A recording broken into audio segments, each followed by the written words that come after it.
you get nerds in a room, like a bunch of nerds in a conference hall, and then all bets are off, my guy. Like, it's no good. Dude, you have to shoot up Really? cocaine to compile the Interesting. Linux kernel after all. Oh my Yeah. gosh. Welcome to Off the Console, the hottest new podcast that's all about gaming, tech news, and anything nerdy. This week, we're covering the biggest news items, including the return of E3, maybe. Maybe we'll have multiple E3s this year, but they're going to be named something different, and we're going to get into that, along with Balatro, GTA 6 on Switch 2, and also PlayStation bashing down just, indie creators that want to use like names that are similar to the names that they have. So joined with me this week is Gardner the Fox, High Tech Lowlife, and of course myself, James, or also the Brink. And if you did notice, there's four of us. So we have a guest today, which is the Fox. Hey. Yeah. Do you want to introduce yourself at all? Sure, yeah. So you can find me on YouTube, The Fox. There's a reason for my name. We'll get into that later, perhaps. I started, honestly, covering. I started YouTube as just a place to put like any type of gaming achievement that I had. That's where it was like a dumping ground of like, I beat the impossible game. Let me upload that. And then I want to say around like 2013 when like I started like really getting off of console and being almost exclusively PC, started getting really heavy into indie games. I absolutely love indie games. So that's where I just started highlighting that, like whatever new indie game was coming out, I was just putting them on my channel. And then around 2015, there was a forum, an old forum. So this is like old school stuff. So there's like the GP32, GP32X, the Dingunity. So the Dingun, and then there's the Dingunity forum. GPD was on there. They're making Android stuff, but then they started looking into making an x86 PC gaming handheld. There was like this big war that was happening on the Dinguini forums because of the form factor that it should take. A lot of people were like, "Oh, it's got to be clamshell," and then there's other people like, "No, it's got to be slate with no keyboard and no nothing." I'm like, "No, guys, we need a way to use keyboard and mouse on Windows. It's going to be a terrible experience if we don't have that." So this is around the Intel Atom. So that was the beginning of the PC gaming handheld, and that's where my channel pivoted hardcore, and I started like just tweaking stuff and showing how PC games were actually playable on this very low power platform.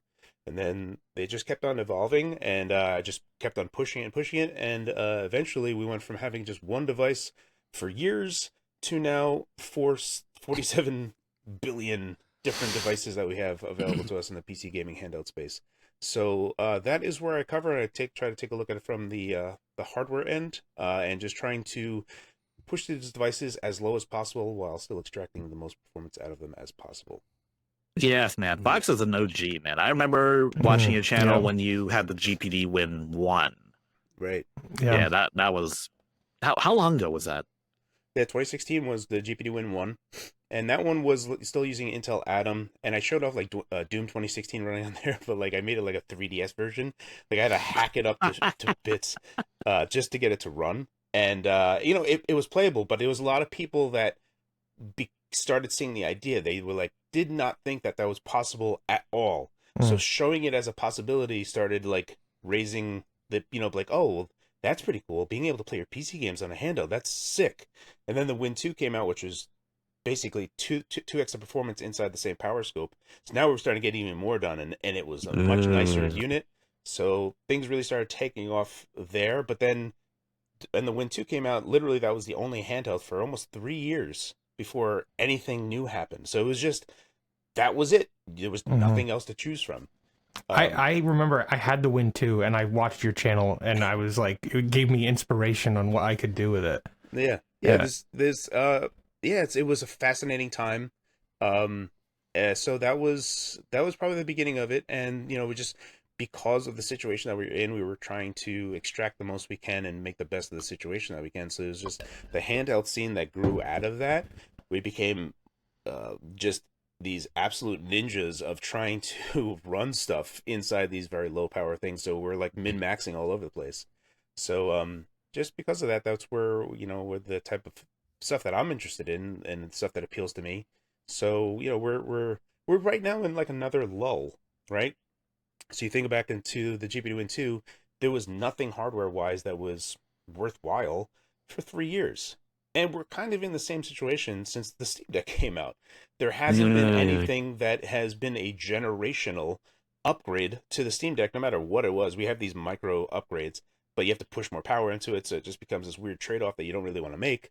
So we find ourselves in the same type of lull, and it's all because we don't have a better GPU. We have CPU out the yin-yang. We can push CPU so much further than we absolutely need, and they keep on giving us more of it. AMD is like, oh, I hear you want GPU. How about 12 CPUs? It's like, no. You guys are going in the wrong direction.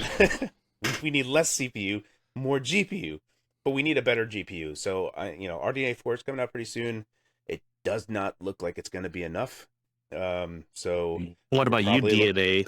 Yeah, that's basically where we're looking. So it's like 2026 is going to be the actual year for us. Well, 2027 for like normal handhelds, but if Valve could get early access to stuff and build their own silicon, then we could have a Steam Deck 2 in 2026. So, but that's a 4-year gap of waiting for something to where you're like, okay, 15 watt, am I 70% better at least? That's where things are going to get far more interesting for people. And even like the Steam Deck as it is now, you can see the horizon of what it's capable of. And it's easier for people to see that, just mainstream people. When they see like a new game running at 30 FPS with all low settings and everything else, they're just like, PC gaming's supposed to be more than that. And, in a lot of people's heads, like that's the end goal. Not realizing that it's not necessarily the only PC that you have. The benefit of PC is being able to do whatever you please, which is nice. So we basically, Steam Deck was the first one with RDNA 2 that got us to a level that was enough and sufficient for most people to get into it realistically, but that was the bare minimum of what was acceptable. So now we have to go to the next level, and basically UDNA is it, unless the only dark horse in this race would be Nvidia with making an ARM chip, their ARM stack, and then doing Windows on ARM, at least for on the Windows side. But then on the Linux side, there would be a whole bunch of stuff that we have to do where we have to emulate ARM to x86 instructions and then do the translation layer for, Windows API to Linux API or Vulkan. So there'd be like two layers there that might be, same thing for Windows, right? Windows has their own emulation layer, but they do a fairly decent job, especially like going to like Snapdragon X Elite and testing that. They do a fairly decent job of like competing inside the same power scope. But the Adreno GPU that was in the Snapdragon X Elite wasn't good enough. So Nvidia does have good enough stuff. So that would be the only dark horse that I would see that would be interesting. I don't know if they put it in a handheld. And I've digressed pretty far. But my name is Carrie. I have a channel, The Fox. I look at hardware and stuff and try to get the most out of it. I want to hear you talk all day, man. I appreciate everything you're going to say. I'm not going to lie, man. I always get your name backwards. I always think it's Gary Kolab. Yeah. Instead of... That's what's funny is that's my alter ego at work. So whenever there's lots of change management systems at the place I work, and there's just a bunch of stuff and regulations and stuff. And sometimes when the world comes asking, Gary answers. He's the rogue operative of the group, and he gets so Gary gets things done when it needs to get done. Otherwise, Gary follows. It's the law of the land, Column's law, so to speak. Yeah. That's hilarious. Oh man, I get called different things all the time. People think like that Brian is my first name. Oh, you know, and I get why are you call yourself Gardner? Your first name's Bryant. And I'm like, bro, I literally know my first name. Like, or one time I got a phone call at my old job. It was from like a Yelp advisor. And they wanted like to extract money from us or whatever. Anyway, he was like, "Hello, is Garnier available?" Wow. And I was like, "Bonjour, je m'appelle Garnier." Like, yeah, those always get me when it's literally in the email. Yeah. And they still mess it up. Like it's I was like, "Thanks, Carrie." It's like, "Hey, Gary, I've gotten Carlos, Harry, I don't care. Like if someone, I just, all right, whatever. Yeah, I'm Carlos. What's up? What can I help you with? Yeah. Garnier Fructis Bryant. I know, right? I like the I God. like the ring of that. It should be my middle name. Yeah, Fructis. Yeah. Fructis. Little do you know, that is my real middle name. Now, to just like go off of the Nvidia thing, I think we know Nvidia wants to join the APU race with the PC side of things, and so I think 2026 might be when they enter, along with AMD's new architecture coming out. I think that'd be interesting. That's what I wanted to know earlier. God, Is imagine that- how I think that's gonna be a very fun year. imagine how different things would be if the UK didn't block the sale of ARM to Nvidia. Remember that whole thing? I don't think I want Nvidia owning ARM. Yeah, I don't either. Yeah, same. Oh, that's right. Yeah. You know, there's lots of things that Nvidia does a lot of things. I'm not the biggest fan of Nvidia. I own their stuff all the time because they make great stuff. But the problem is they know it, and they just have this fantastic business unit that disrespects everybody.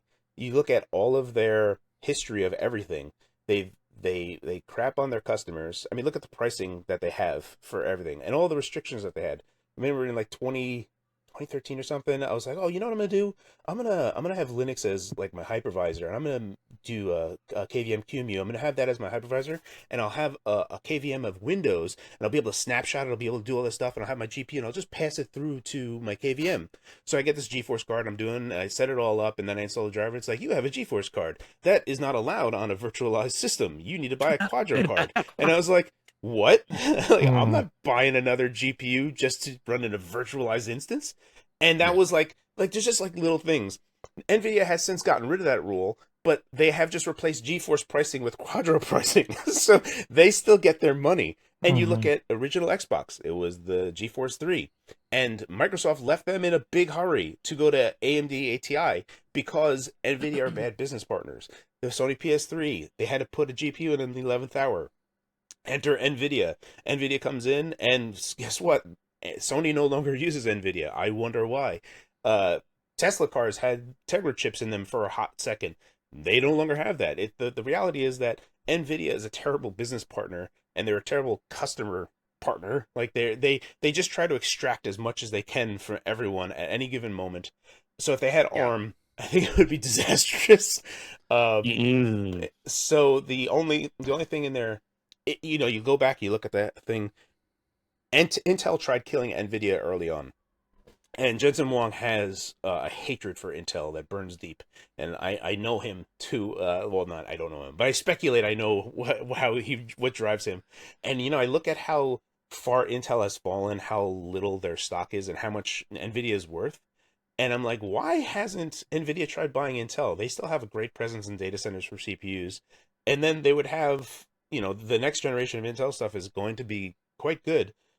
Still a few years away, but this is like a prime time for them to buy Intel cheap, get their revenge, have an x86 CPU so that they would have a CPU instead of going down ARM.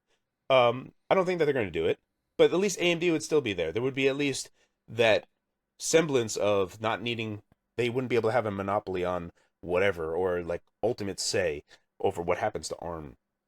Whereas on x86, they still would not have ultimate say even if they bought Intel, because AMD is in there, and also in other companies. But yeah, that's I don't know. Nvidia is a weird company, and now we're in a situation that we find ourselves that what we all feared, right? Like all of the DLSS fake frame stuff that has been going around.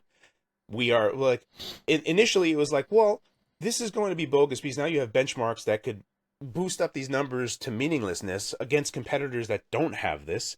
So this is not a fair comparison that you're going to make.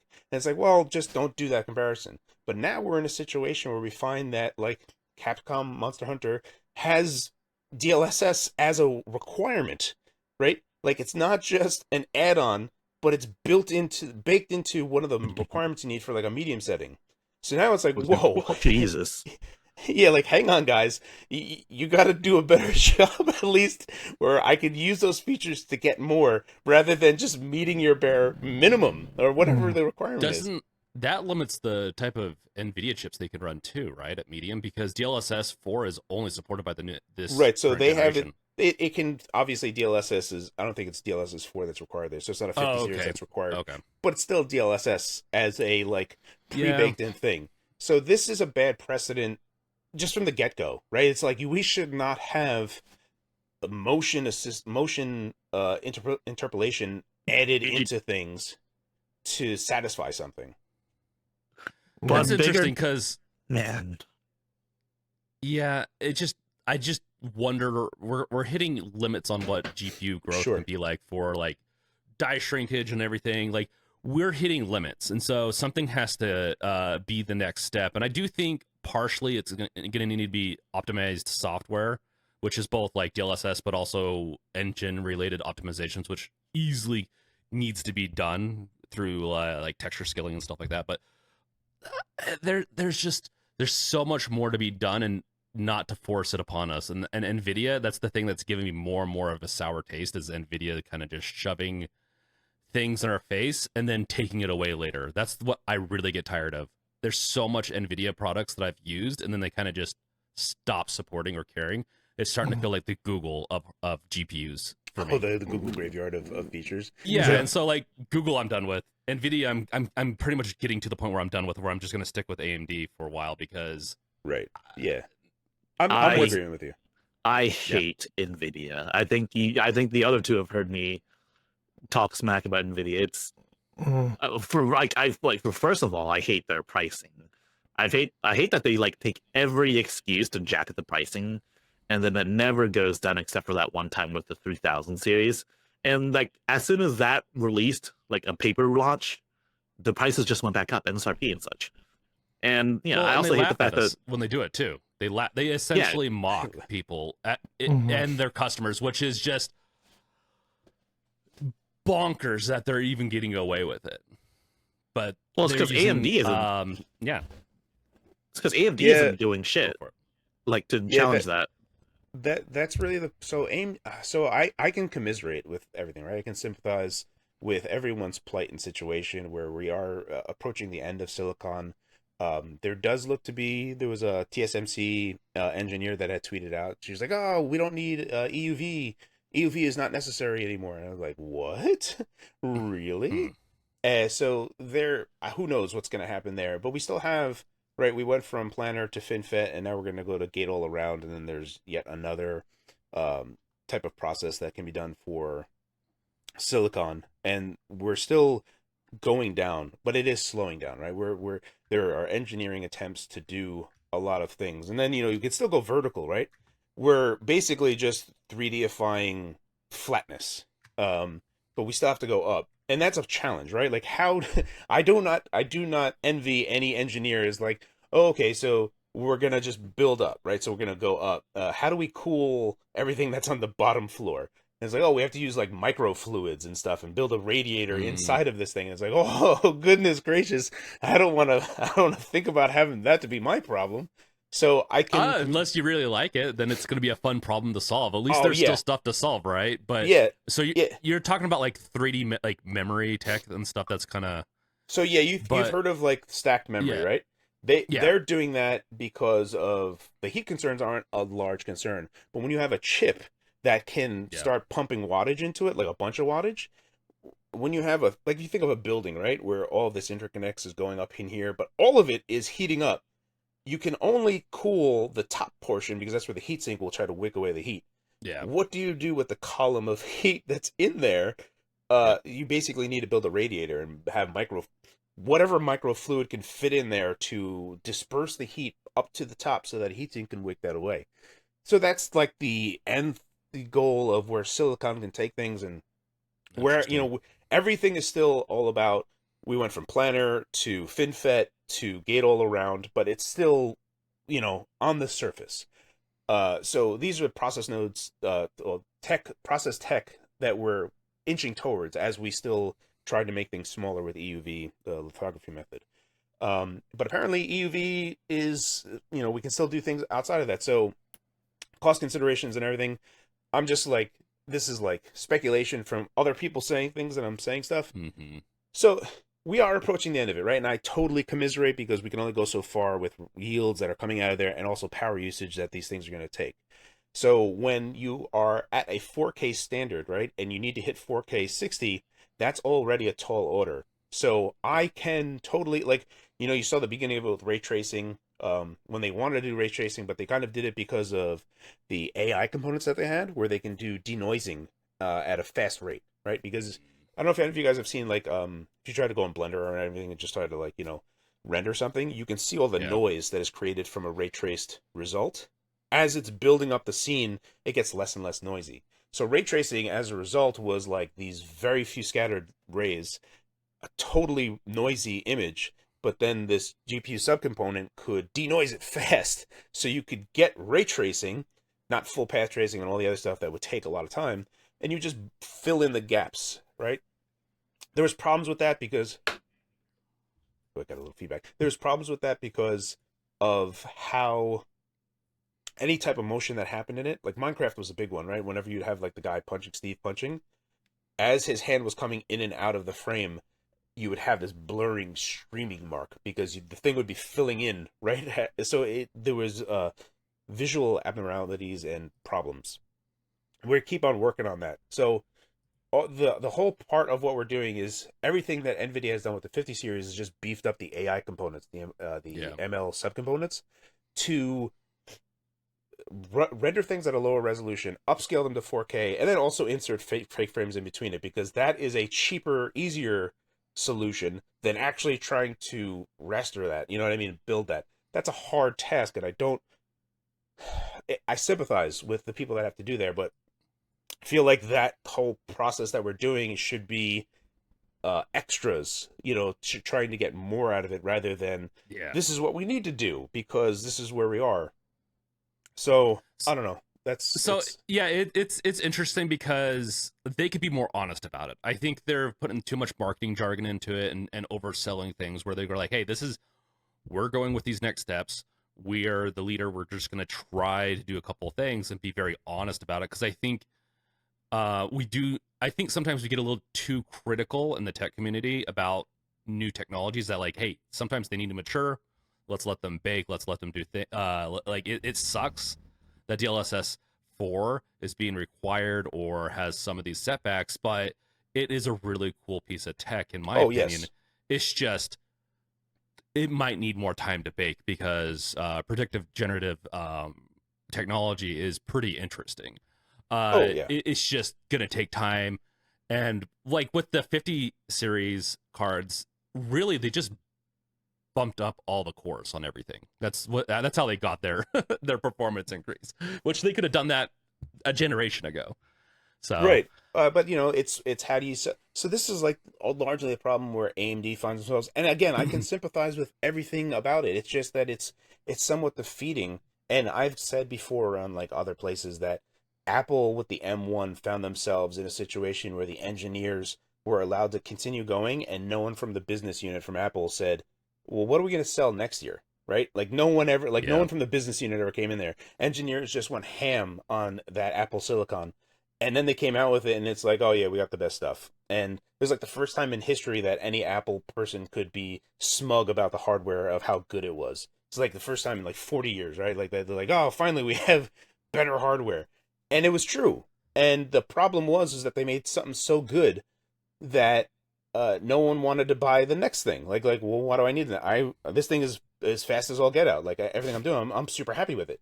And like it was like, okay, it's 15% faster. Like, so what? Like this thing's killer. So they put themselves in a bad situation, right? Because like, how do you sell the next thing if they're very content with what they have now?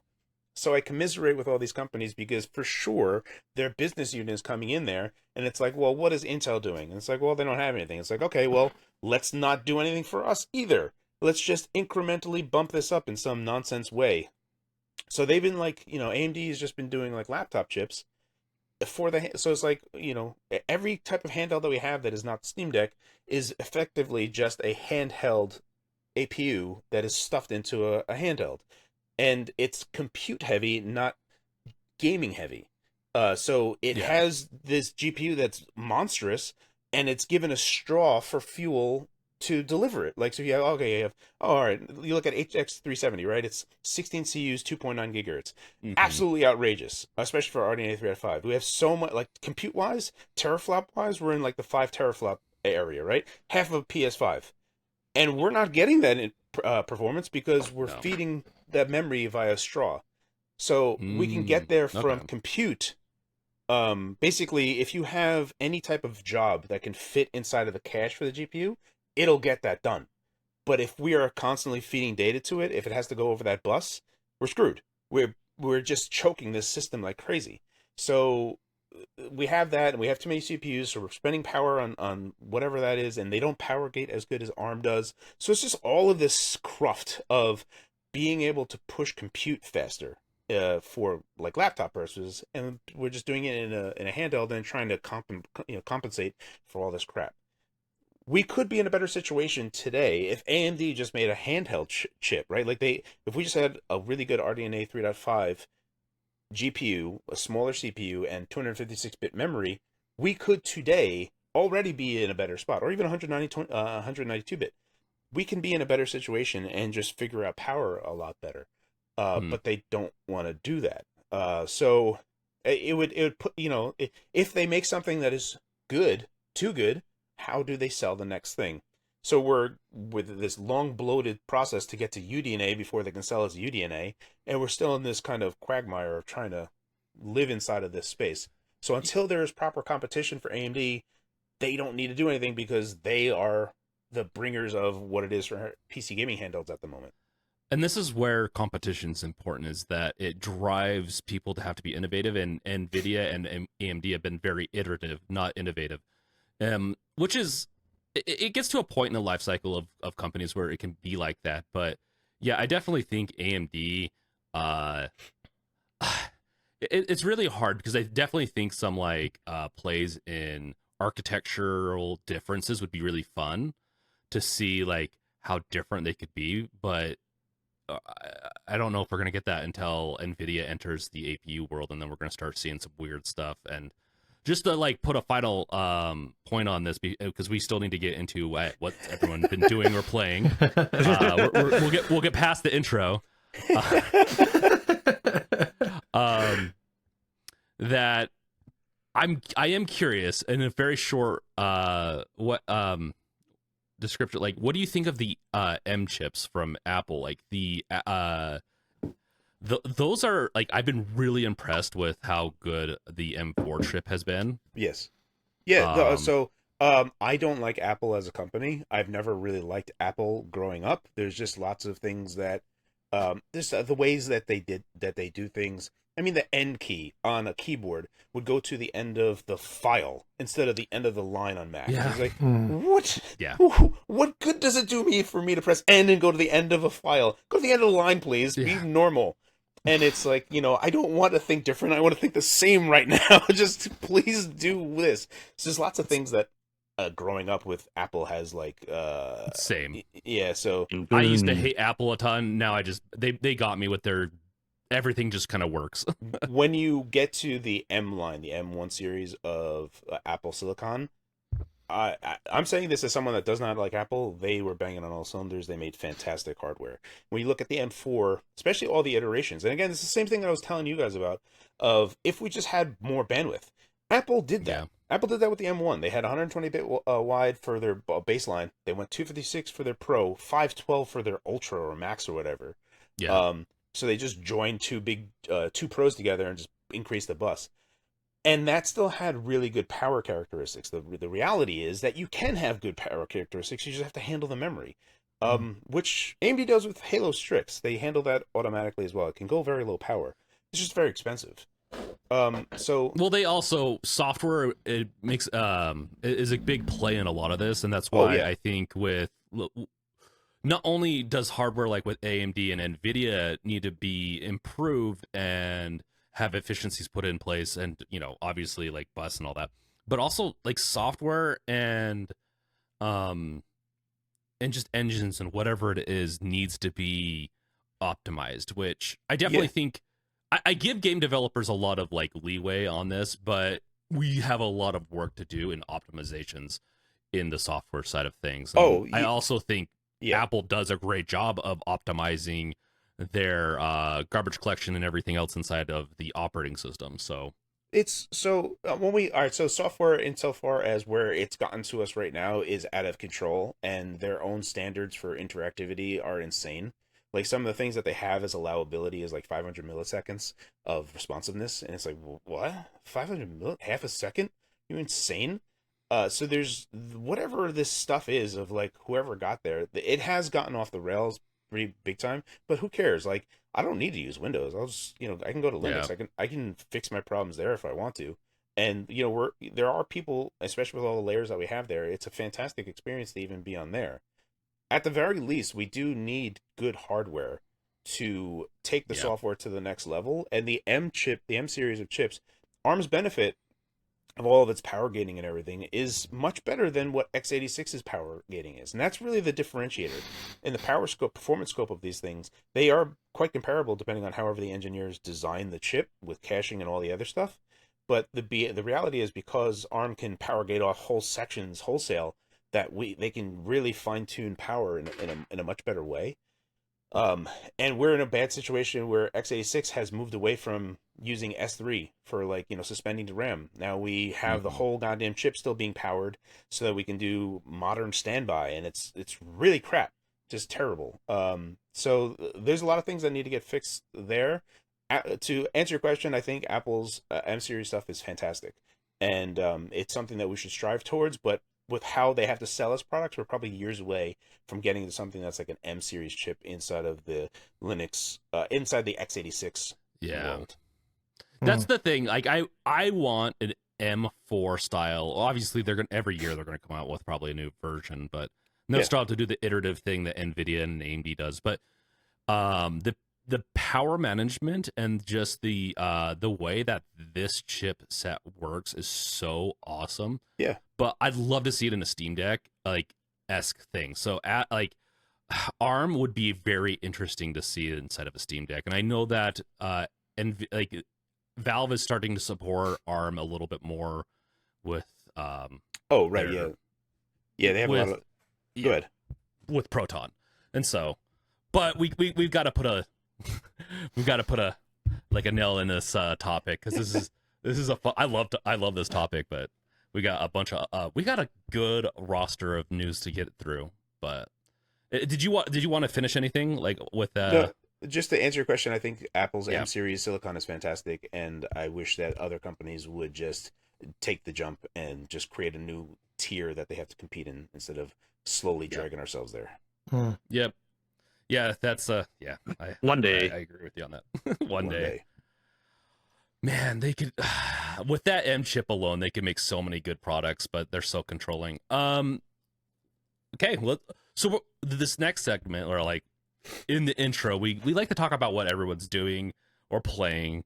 And so let's start off with the Fox. What have you been doing or playing this last week? So the last, I had finished up Indiana Jones 2 weeks ago. If you guys have not played Indiana Jones yet, I would really, really recommend it. It is a fantastic blending of a lot of different things, and they take the action adventure genre into new territory with how they do things. At times, it almost feels like the natural evolution of older PC point-and-click adventure games, where you had this big open space, you were connected by screens, right? So you just go and go and go, but everything was you'd pick up something in one place and then have to use it someplace else, but it was contiguous in terms of the area that you were in. And Indiana Jones does that, where you're in this one level that is vast and huge with no loading whatsoever, and all of these disparate parts are connected in some way. So it's very, they take your time with it and solve things. It's so good. And then they sprinkle in some action elements. And then the third and fourth level are just hey, you know how Uncharted was awesome? Let's do that. And that's all. It's just pedal to the metal, no puzzles to solve, just go. And it's epic. This whole fantastic. It's just, an hour, 40 minutes to an hour of just blitzing you with awesomeness, and then they slow it back down again. I finished that up, fully completed that game. Definitely recommend it. I just started Rebirth, and Rebirth is interesting. So PC looks great, right? I'm playing it, everything's fine. Stutter issues aside, but the thing that's interesting for me is that it has this like marker that I feel like is it's weird, right? Because you look at the models, the character models, they're fantastically detailed and they look fantastic. The environments look fantastic. No, everyone looks great. Everything looks great. Enemies look fantastic. You're just looking at things like, man, this game looks fantastic. Then you're just like walking around. So your character is like weighted in the space that he's in, and then you will like hit a can, and it'll just cartoonishly jump off. It's like juxtaposed to the world that it's in. It's like, whoa, what just happened? And then you go to, I'm only in the first segment, so you're in this like dream segment of Cloud still like going. So Sephiroth is in his team, and that whole schism hasn't happened yet. So then you get there, and it's like a cool little village, and there's like lots of people.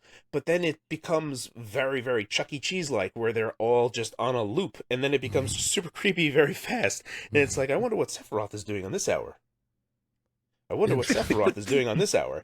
And it's just like, what? It's a weird juxtaposition of like uber detail of like level character design, and then no, like it's like that picture of like a horse where it's like super fine detailed, and as it's going on, it's just a stick figure of a horse. Yeah. That's what Rebirth feels like right now, and it's like this weird whiplash that I get from heavy nuance and concentration to the tiniest detail to someone just set it and forget it, and it's a weird whiplash to go between these two states. But I just want to get past this at this point, and they just keep on doing this like exposition dump on me, where I'm just like, I don't care. Like, I know, great, fine, let's go, let's get into the battle and stuff. There's also a mod that I want to try. They have this mod where you can make your teammates far more aggressive, and now it just becomes this like brawl that is like before they like kind of like let you lead and do everything. But now there's like this mod that just you just like stand and they're just going ham all over you. So I want to install that. I think that's gonna be a lot more fun to kind of go through. But that's what I'm looking at. But I probably, because of like the weird whiplash that I'm getting, when Avowed comes out next week, I'm probably gonna jump into that, because that's a game I've been waiting for since they teased it in 2020. That's such a like mystery game for me, because they keep talking about it, but I'm like, I don't know what to expect, so it'll be interesting. Avowed, yeah.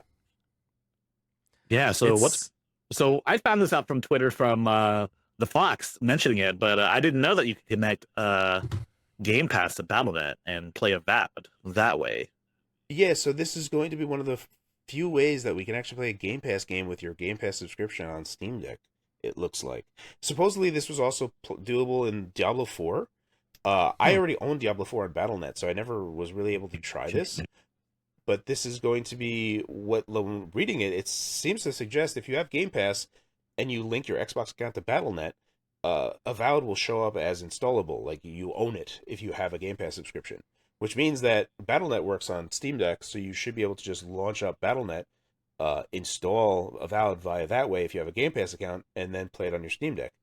So it'll be interesting to see if this works or not. That's fascinating. Okay. That is fascinating, yeah. So, High Tech, what have you been up to?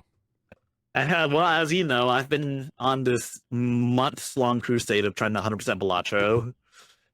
But I think I'm going to take a break from it for the time being because, well, spoiler alert, there's a bit of an update on what's going to happen in the future with Balatro.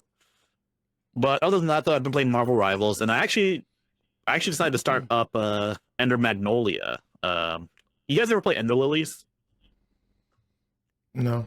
So it's a Metroidvania, indie Metroidvania. It's really good, and one of the first games I 100% on Steam Deck. But the game and the sequel, Ender Magnolia, just came out 1.0.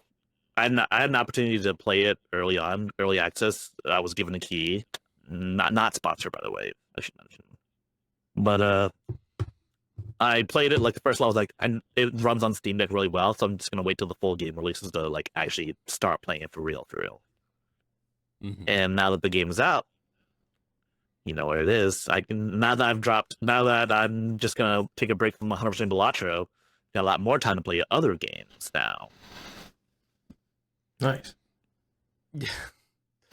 I think that's healthy. I think that's healthy to take a break from Balatro. Like, one man should not be playing that much of a card Wait, game that has gambling aspects to it, and is like no.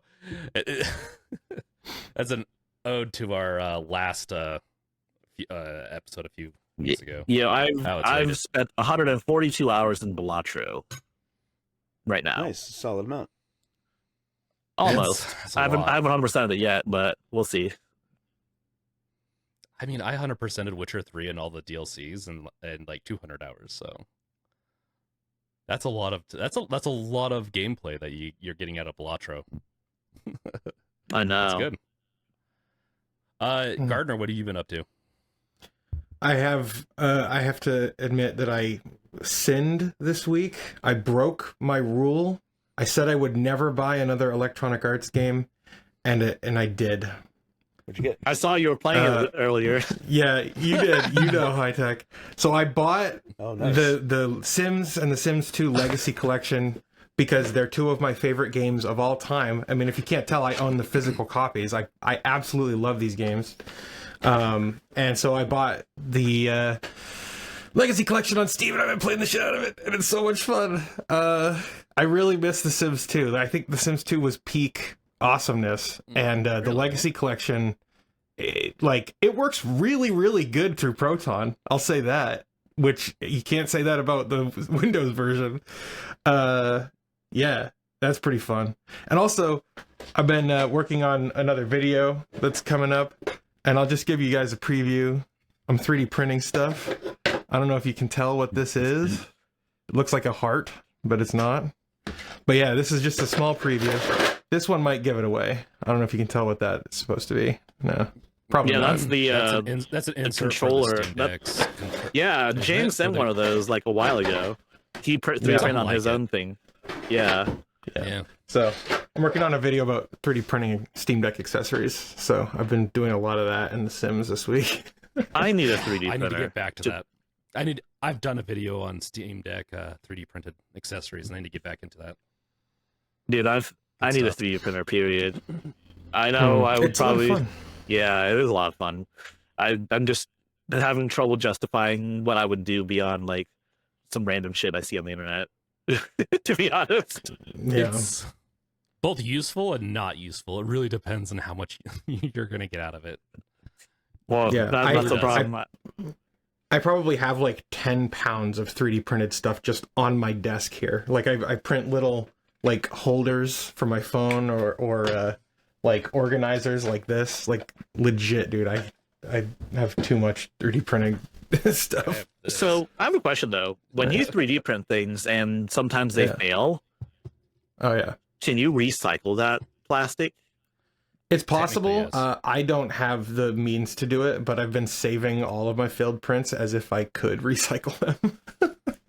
One day, you can get a man. recycler. Yeah. Or you could, I think there's probably also facilities or something online that you can donate to. But so Gardner's been committing sinful acts this week. As far as me, that's all I live in is sinful. I mean, Ubisoft. No, I haven't been bought it. Has Ubisoft come out with anything good to buy though? No. We'll see next month. Makes it easy. We'll see next month with the new Assassin's Creed. I'm not. This is like the first Assassin's Creed I've been like actually like, oh, okay, maybe I would like to play this Assassin's Creed. I'm like, kind of on the fence about it, but I've seen some cool gameplay, and I'm like, all right, this seems all right. Like, there's almost like some Tenchu elements added to Assassin's Creed, so I'm just like, okay, yeah, that's pretty interesting. But yeah, Ubisoft needs to their stock took a gigantic hammering, and I think they just need to come back to reality with getting away from how restrictive they are on the software side. It's just right. They have been doing a lot, right? You see them adding Steam achievements to games that they were not putting them in. So hopefully we see a day when the Sims Classic stuff. Those I don't believe have like a really hard EA integration into them. I think you can just like launch them without any additional launcher, right? There's nothing there. It's a good trend. Start being more consumer friendly. These companies got so full of themselves. They started getting very anti-consumer, and Yeah. they're starting to realize like you can't do that. Like people get pissed off, and so I don't know. I'm optimistic for Ubisoft to like kick it into gear. So I don't know. We'll see. I think they might end up being a Sierra. Well, They're gonna be gone. So there's someone that's gonna buy them, and then they're kind of just fade away into obscurity. I think they're gonna get pieced out, and IPs are gonna be sold off. But we'll see, or they'll be fractured. We'll see though. Acquisition stuff right now is really tough with how high interest rates are. Money's expensive, so you see a lot of companies not like. Remember how acquisition heavy 2020 to 2022 was? Everyone was acquiring everyone. And then interest rates jacked up, and then no one acquired anyone anymore, even when things are on bargain sale. Like Ubisoft, I think we could just, like, if we all four of us, like, just joined together a few pennies, we could probably buy Ubisoft ourselves. Oh my gosh. Dude, we should do that. Turn them into a Steam Deck porting company. Yeah, just that's it. I turn the ship around. Have them focus on their good franchises like Splinter Cell. See? Yeah. We're already off to making millions. Dude, this looks like a good investment. Also, I'm kind of excited for Assassin's Creed Shadows. I mean, I'm kind of cautious about it because, modern day Ubisoft. But, like, I'm going to give them benefit of doubt for this. And also, like, it's up my alley, man. It's like feudal Japan. It's got ninjas and stuff. Yep. And, oh my gosh. If you guys remember, like, the replay episode we did, we were talking about our, like, top tags. And, like, one of my top tags was ninja games with ninjas in them. That's true. That's true. And then I think, was it Gardner or you that had Dwarf as, like, their tag? One of their tags. It wasn't me. It was probably me. Because I think Gardner's was sports. Yeah. Yes. Yeah, that's right. Because I did my game, Sports Ball. Yeah. That's so funny. Dude, that is so funny. And I need to get Ninja Gaiden. I need to get Ninja Gaiden 2 Black. And then that's gonna be coming out, yeah. And then Ninja Gaiden 4 and Ninja Gaiden Ragebound. God, ninjas are so back. Ninjas are back this year. Ninjas are so back. Someone should do that Ask a Ninja show from way back in the day. Like remake that. Dude, nobody remembers Ask a Ninja. I honestly don't know. I don't know either, to be honest. Dude, like, it was like Strong Bad Emails, but it was with a ninja, and it was a dude in an actual ninja suit rather than a cartoon. Wow. I wonder if I did. I don't know. That goes far. Maybe far back. that is so far. I can't even remember that far back, to be honest. So I've been playing Ratchet and Clank because I liked Astrobot so much. High Tech, you're echoing again. You might need to mute a little bit. Might be. No, you're good. So I've been playing. So Astrobot was so much fun. I almost 100%ed it. I'm pretty close. That I went back and I have not. I've played all the Ratchet and Clanks before because I've really liked them as platformers, but I haven't played the PS5 Ratchet and Clank. What is it? Rift Apart? I can't remember. Rift Apart. Yeah. But I've been going back and playing that. It's really fun. My kid, it's fun to play it while my kids watch, and then I'll watch them play sometimes. We kind of just have some fun family times. It would be awesome to have it be like a light co-op, kind of like how Mario Odyssey is and stuff like that. But it's been fun. I need to get back into Indiana Jones, like the Fox. Like that is a fun game. I've really enjoyed it, but I need to get back into it. I've been Indiana Jones. There's a lull period. There's definitely parts of it where you're just like, oh, okay, please just get to the next thing. But you can get kind of lost in the weeds. Or like, oh, I got to do that. Oh, I got to do that. I got to do that. And it's like you want to explore these things because there is some value for doing that. And I totally get that. The Indiana Jones is a game that you kind of have to like take in waves. But literally, once you get to the third and fourth level, it just zips through. You'll just go straight through them nonstop, and it reinvigorates. So it's like the first two levels, you're just like kind of plodding along. You're like, oh man, I don't know how much more I can get of this. And they wisely, game design wise, kick it up, and get you right back to being reinvigorated to like play more. And then the ending, oh my goodness. The ending alone of Indiana Jones is worth it.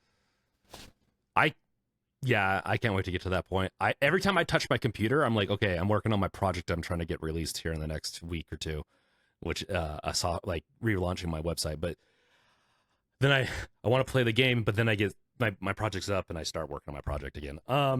So yeah, that's what I've been doing this week, is working on my top secret project to release hopefully soon. As far as, let's get into the actual show after 50 minutes.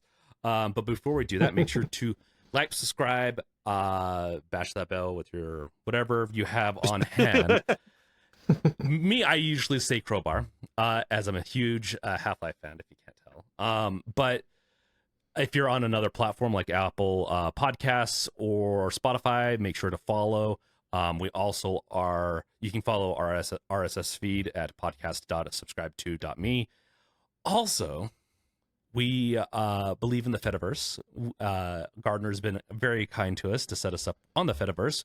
You can find us at Off the Console Show at podcast.subscribe2.me there too. So you can follow us on the Fediverse, where you can also comment on the podcast there, and we will read it in our little dashboard. So yeah, go do that right now while we gear up for our first and big topic, and that is the return of E3. It is back, baby, in a very morphed and in a very like mutated way, I guess. How these big companies like to keep on doing these events, but in their own way. So, High Tech, why don't you just explain a little bit of what this is? So if you recall, E3 was helmed by the ESA, and this event is also helmed by the ESA as well. They claim that it's more of a high-level forum for executives, creators, and innovators. But like, to be fair, that's kind of what E3 was at the beginning. And so I guess it's only a matter of time before they open this up to the public, and then we start getting massive announcement shows at E3. But at the same time, though, the game industry's changed. Like, Nintendo's shown that you don't need a big stage anymore. You don't even need a big presence. You can just do things online and people will watch if you're Nintendo. Though it says here that 11 major companies... Oh, sorry, go ahead. No, you're good. Keep on going. Yeah, it says 11 major companies have signed on to support IICON. IICON or IICON? IICON, just call it IICON. Or IICON. Okay. Let's see, you got Amazon Games, Disney, EA, Epic, Microsoft, Nintendo, Sony, Square Enix, Take-Two, Ubisoft, and Warner Bros. God, fucking Warner Brothers. Anyways, let's just say half these these companies won't be here in 2 years. So, I mean, I'm just kidding. Like, I don't know, man. It's crazy. So they say they'll focus on market expansion, technology innovation, transmedia storytelling, which is like video game adaptations or such. Let's see, esports and sports tech, and education and healthcare. I'm not really sure what more to say. They haven't given us a lot of info. We don't even know we're getting trade shows.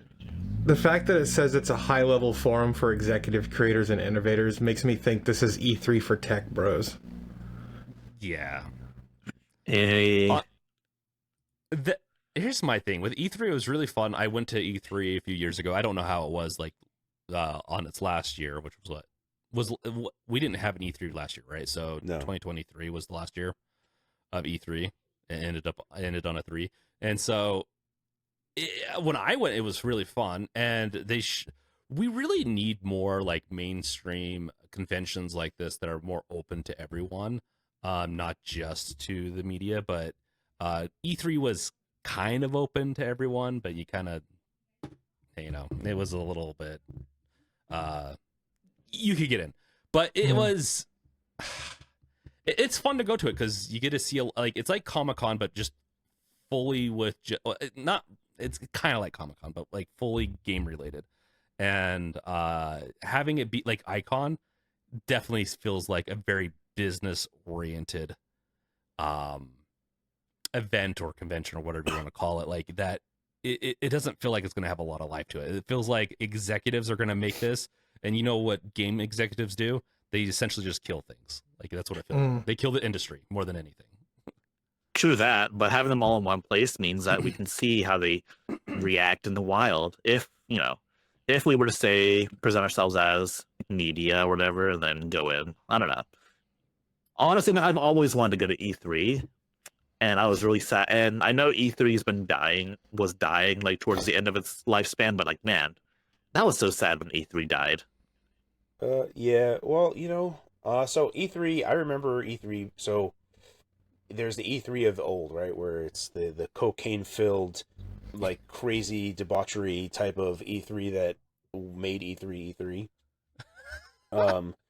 So I remember in, like, the 90s, there was an import shop that I used to go to, and it was just like, you find there'd be a gaming circle of people that you would go to, but they had their entire store would go to E3, and I would just hear tales when they came back, and it was just outrageous, like stuff that, like, whatever happens in E3 stays in E3 type of debauchery. And this is also the time when when Thrill Kill was a game that was going to come out, but then they canceled it.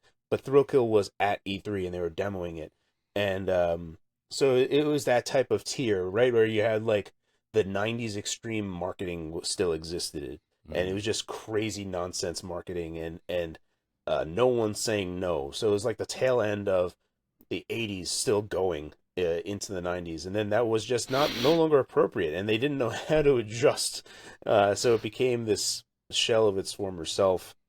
And then you had PAX that came in, which was a nicer face for gaming conventions, and I feel like PAX, especially with how many companies were going to all these different events, because PAX was far more gamer focused instead of being trade focused, and online was taking that stuff away. So participation for trade people to go to these things became less necessary, and the gamer focused stuff going direct to your customers was far better. So you saw this whole shift in the paradigm happening. And then, you had the Game Awards and everything slowly started, like in 2010, 2014 or whatever. So there was already a shift of streaming, virtual. The Nextfest, as it is on Steam, is the closest thing to PAX virtualized, and I really love what they do with Steamfest, because if someone was so inclined, they could take a day off of work or whatever and just be like, I'm going to go into Steam Next Fest, and you can go and talk to developers, because the developers are there. They're like, if there's lots of them that are present, so you can actually have conversations with people as if they were at a booth, right? So it's like a really cool thing, and I would really advise people to treat Steam Next Fest with a little bit that there's more to it, that it's not just on the surface of what's there. It's not a completely isolated event. You shouldn't treat it like a web page that is offline, but it's actually live. So there's lots of cool things about the Next Fest, and it's really interesting that the whole paradigm shift of physical to virtual, and I feel like E3 suffered a lot from that because of its history and where it, combating with all the other stuff that was going on. Trying to, raise that from the dead, I don't think is going to work. We'll see. I don't know how that's going to be, but I don't have the highest of hopes for IICON. Same. Yeah, I definitely, it feels like it's going to be for, like what Gardner said, Tech Bros and these executives. And it's going to be, it's not going to have the same life to it as E3 might have had, even in its later years. Part of the thing that killed E3 too, I think, was it was kind of dying, but COVID definitely didn't help, or it had to skip. Absolutely, yeah. I think it might have lasted a little longer if not for the whole pandemic. At the very least, though, we have the Summer Games Fest that Geoff Keighley's helming, and also Gamescom in Europe, and also Tokyo Game Show in Japan. PAX is also a great one to mention too. There's announcements there, so we have stuff. It's just deciding on which one to go to. And when I went to E3, it was Luigi's Mansion came out for the Switch, and that was such a cool booth because it was massive. They decorated everything like Luigi's Mansion. Yeah, you went in it and played it. It was also Borderlands 3 came out, so it they went all out with the marketing, and it was just fun because everything was themed in a very fun manner, which is what I like. I like doing that type of thing. It's like mini Disneyland for game nerds was what it was for me when I went, but I don't know what it was like, the last few times. So, and I just don't see IICON being that way. We should go See, to what I want Tokyo is a game show. Sorry, go ahead. Oh, I was gonna say we need a time machine and go back to the '90s during the heyday of E3. I've never got to go, so I would love to go check it out. Yeah, same here. We'll see what IICON becomes, because if it becomes something like what E3 used to be, I would go. Like, especially if creators means like content creators, because like, heck yeah, I'd do that. Right. But only if it turns out to be something good, I agree. Yeah. Well, dude, I've been to some like Linux conferences before, and like I heard stories about like, hey man, last night, dude, and I was like, I don't even want to be involved. Like, I feel bad just being at a conference where that happened, man. That's Dude, you get nerds in a room, like a bunch of nerds in a conference hall, and then all bets are off, my guy. Like, it's no good. Dude, you have to shoot up cocaine to compile the Linux kernel after all. gosh. I don't even. One thing. So I've gone to so many PAX Easts. It used to be great, but the pandemic really put a stifle on PAX East as well. The last 2 years for PAX East have been really lackluster.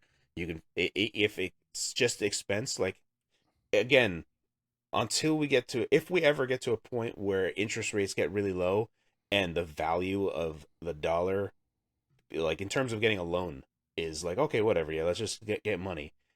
If you can't have that money to build that mini pop-up theme park, a Disney World for 3 days of video game Disney World, if you can't get the money to build that, it becomes a shell of its former self, because a lot of that was driven in the past of like just this crazy money spent on marketing.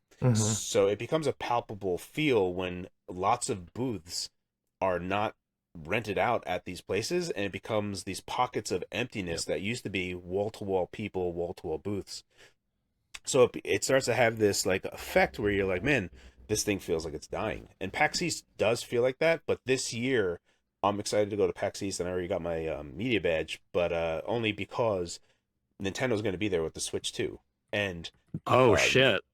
Yeah, so that is going to be huge for me, just alone for that. So that's why I'm excited to go there. And I feel like that's a perfect time, because it's going to be May, so it's going to be after their April event.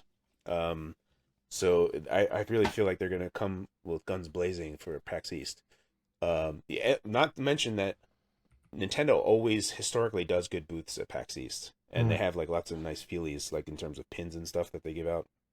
In any event, that's the large thing that always drives things, right? Like, you need to have the money come there to set things up, and if it's not an outright spectacle like it's always been in the past, there's a palpable feeling from all of the attendees there, and you can hear it, you can feel it, you can sense it. There's in the aura of the space. So have you been to PAX West? Because that's I one want I'm to go thinking to about PAX going Prime. to this. I want to go to this PAX year. Prime so bad. I think I'm gonna go if like enough people could get going over there. Maybe I'll share a room with someone, but it's gonna be something that I have to plan, because I wouldn't just go there by myself. It's much closer to me, and I have direct flights that are not as annoying. Wait, where is PAX East actually? It's in Boston. It's in Boston. Okay. Yeah. It's a train ride for me. If it was a train ride for me, man, that'd be so much easier. Yeah. PAX West, I can fly to that for like $100 there and back, I think, from Salt Lake. So, dude, like, it's insane. Like, Boston everything's way more expensive, but I remember that there was the Renaissance right next to PAX East, and it was like maybe $180 a night. It's $800 a night now. Oh my god! And I'm just like, well, all right, I'm not going there then. Whoa. Yeah, so like, I'm just gonna drive my car. I already rented a parking spot on like Spot Hero, the app. So I already rented a spot for like 2 days, and I think I'm just gonna find like either, I don't know, like hostel or some type of thing where I can just like sleep for the night, shower, and go to the event for like 2 days. I'll do like Friday, Saturday, and just drive home on Saturday night and just pay for parking, This way I don't have to wait for a train or whatever, and I'll just be a little bit more independent. If I was gonna stay there multiple days, I would take the train both times because then I could just chill and have like a nice leisurely thing. But if I'm trying to extract the most amount of time out of being at PAX East, I'm just gonna like rent a spot and I'll just leave at like 1 a.m. or whatever, like whatever's convenient for me to leave. Is there not good like public transportation in Boston? There's lots of good but no, it's just that the rental situation is out of control. In terms of the hotels that are near the space, that's what I'm saying. Could you take transportation from a hotel to? You can. So there's one where they have their airport hotel that's there, but that's even $200 a night. And at $200 a night, where I have this like shuttle that only runs every so often, I literally rented a parking spot, right, for 2 days for $30 a day, and it's right next to the convention, so I can just like walk to my car, do whatever I need to do with whatever luggage I have. I don't need that much, but I just need to find something that is outside of that space. I can Uber there, and I'll just Uber back. I just need a place to sleep and shower. That's like literally it. So I'm trying to find a place. There's like a hostel that's there as well. So I'm trying to weigh my options of like what's going on. But yeah, it's even Airbnb. Like you're looking at stuff, and it's like, oh, okay, $90. All right, let me do that. And then you're like, I'm gonna do it for one night. And then it's like, okay, $90 a night, cleaning fee, Airbnb fee, whatever fee ever that's $230. And I'm just like, what? It's $90. I never touch Airbnb anymore. It's gotten out of control with all their fees and everything. It's just it's literally like you're renting a place now because you got to put your deposit down. They're going to take your deposit no matter what. So I think that there's a Park Plaza hotel which is like $200 a night as well, and it's nice, and I don't have to do anything. I'll just here's $200, exactly what we agreed on. You'll give me fresh towels. I'll have a room. That's what I'm thinking about. I'm like, oh man, do I really want to spend $200 for just one night? And it's kind of far away. Not far away. It's like a mile. I could walk it, no problem. So I don't know. We'll see. Yeah. Man, I don't think I'd be able to get to PAX East this year, but it'd be fun to go next year. PAX West, though. I want to go to PAX Prime in the worst way. I think PAX Prime. There's just the prestige of it, and also like there's a lot of game companies that are near there, so for them to make a marketing event there is also a little bit easier in terms of logistics. Where is PAX Prime? I think it's in Seattle, like Washington, right? Oh, so it's just PAX. So. Just so PAX West is just PAX Prime now. I always called it PAX. It was always PAX Prime. Yeah, but if you go to their site, it says PAX West. But yeah. Oh really? It's also it's also PAX Prime. But it's all a thing. It's in Seattle. Which is a great city. Like I don't know, like maybe if like Half-Life 3 was coming out this year, right? Yeah. PAX Prime would be sick. It's got to be sick. That would be sick. I mean, there are really strong rumors about some type of Half-Life game. I'm telling you, man, 2025 is the year. This is a fantastic year. This year is going to be it. I feel it in my bones. Half-Life 3 versus GTA. It's going to be an interesting year. Well, in terms of what I would prefer, I don't give a flying F about GTA, like at all. I'm all in on Half-Life 3. A lot like that, yeah. Did you want to talk about GTA 6 coming to a very childlike device or a childlike device? High Tech, you're echoing really bad again. Oh, my bad. I only mentioned some because it kept on happening. But like Switch 2 is a grown-up version of Switch 1, right? So Switch 1 was geared towards the everyone. Anyone could pick up almost most of the games unless you got into the store and you saw all the like anime esque foreign potentially games almost. But Switch 2 has upgraded its games, and it sounds like GTA 6 is going to be coming to it, which is crazy to think that you'd be able to play that game on the go. Is this confirmed or is this just a rumor? So it's not a rumor. The developers, the publisher, I mean, has confirmed they plan to support the Switch 2. So it's not like a true confirmation, but they say they expect to fully support the Switch too. Yada yada yada. So I think it's going to be the traditional Rockstar playbook.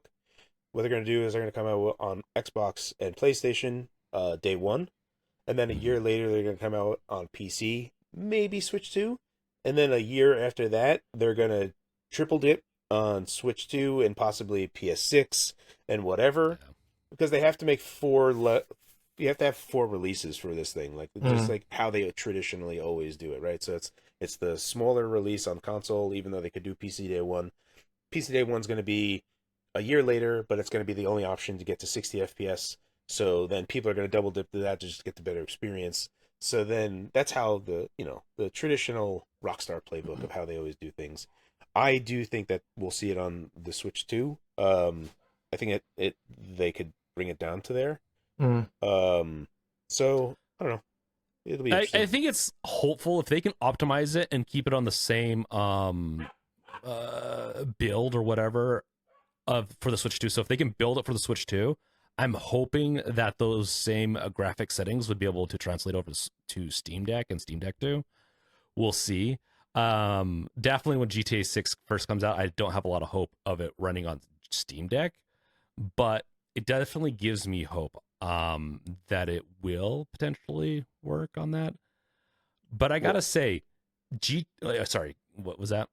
Oh yeah, just real quick. By the time that we get GTA 6 on PC, it's likely that we're going to be somewhere in the realm of Steam Deck 2 being available. Yeah. I still think that it will run on a Steam Deck, only because you have to remember that GTA 6, the Rage engine that they have the capability of, thinking about running this game on PS4, right?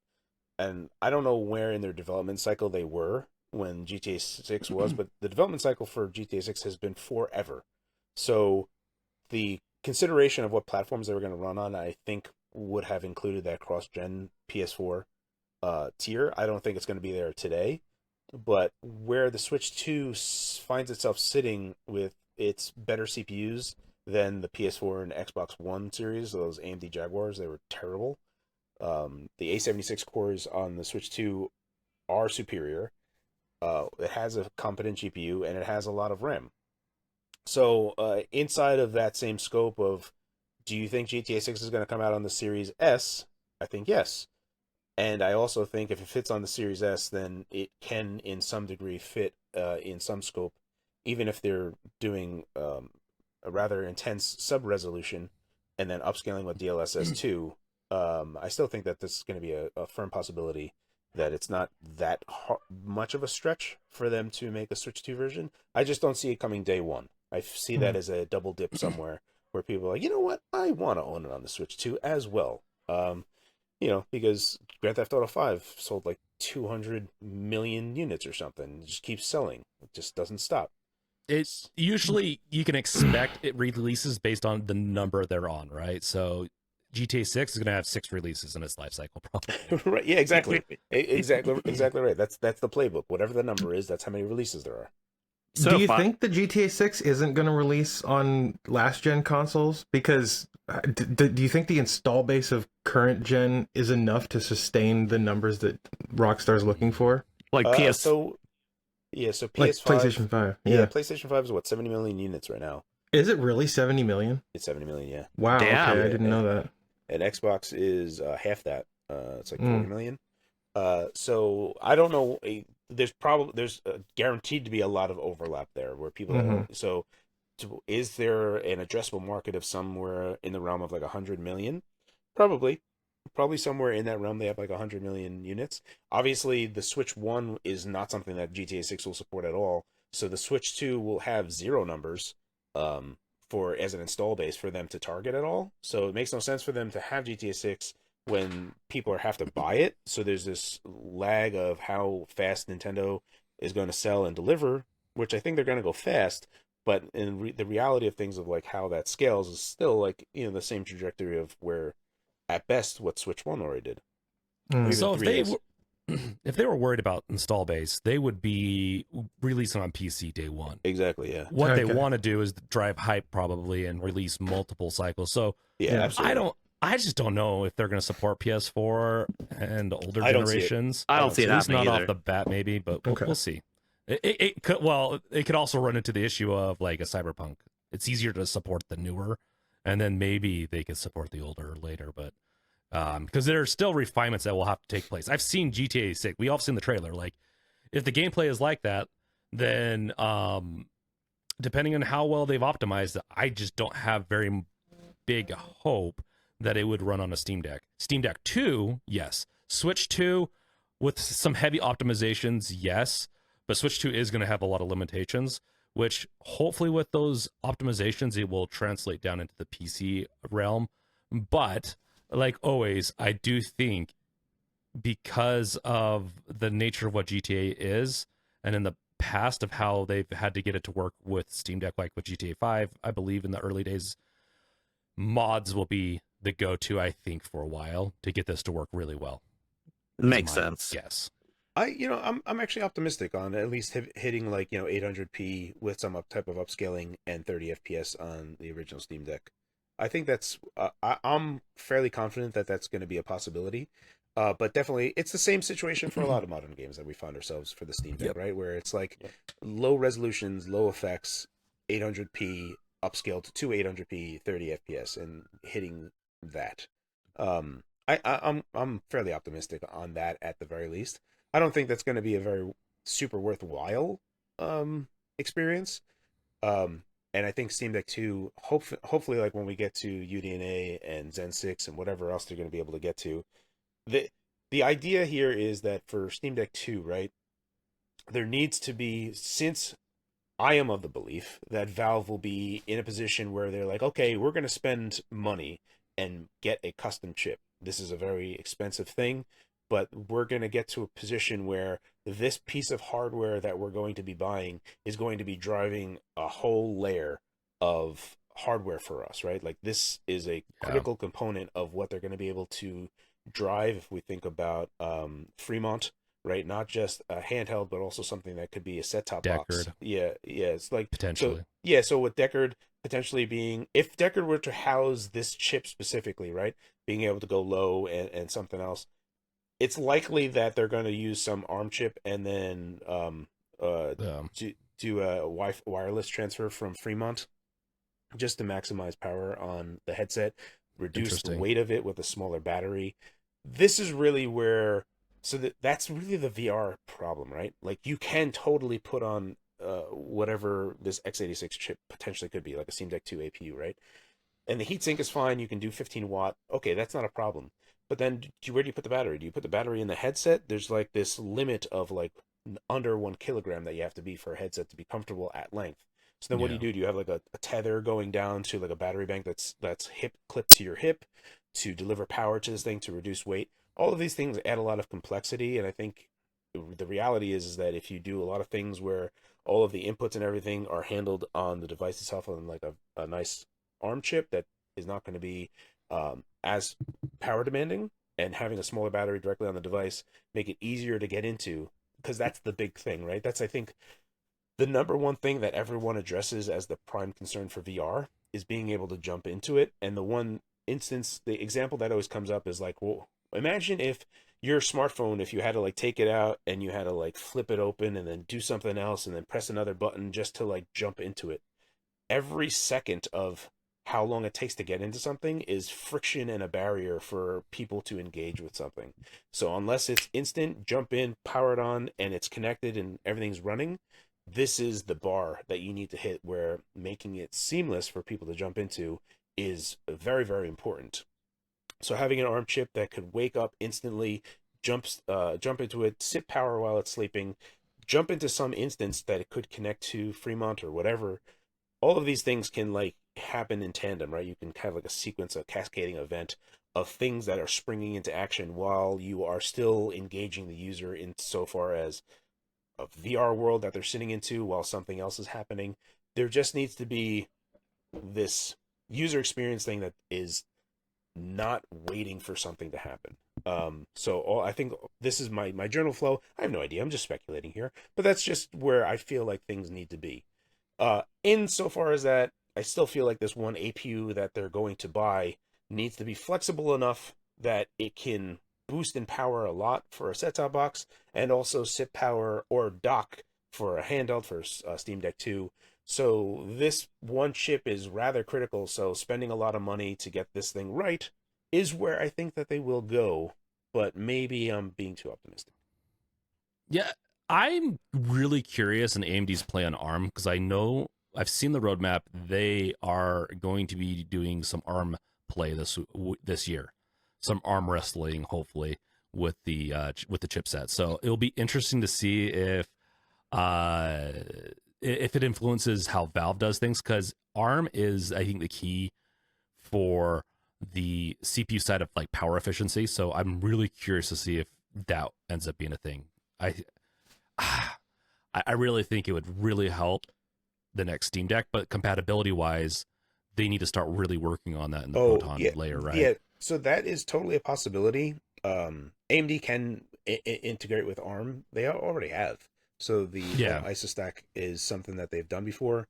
It becomes interesting when we talk about the inherent cost it is for doing that the emulation layer, how well they can get that down, and then you have the Proton layer on top of it, which can be better in a lot of instances, but also if it's as good as it can be, is still a cost, 3%, 5%, to doing that translation layer. So every layer that you're adding in there on a low power device has a cost, and we really need to be cognizant of that. If we're talking about VR games specifically, though, like I mean, Valve's already like had S&box, is it, like in Steam? So it's like if they're doing VR games, a lot of those games are running on Quest, right? Which is like an Android-based device, am I right? Which, at that point, S&box is going to be less overhead, I think, than Proton. If, as far as I understand it, it might be more, but right, if you can get that build, sure, absolutely. Yeah, I don't know, and there's also the possibility of like game VR support just coming natively for VR games, because it's a smaller market where developers will want to support the SteamOS version, of their games. So I think that like for that, I think that might make a lot of sense. Yeah, I mean, so if like I don't know if any of you guys have like a Quest 3? I don't. No, I have a Quest 2 though.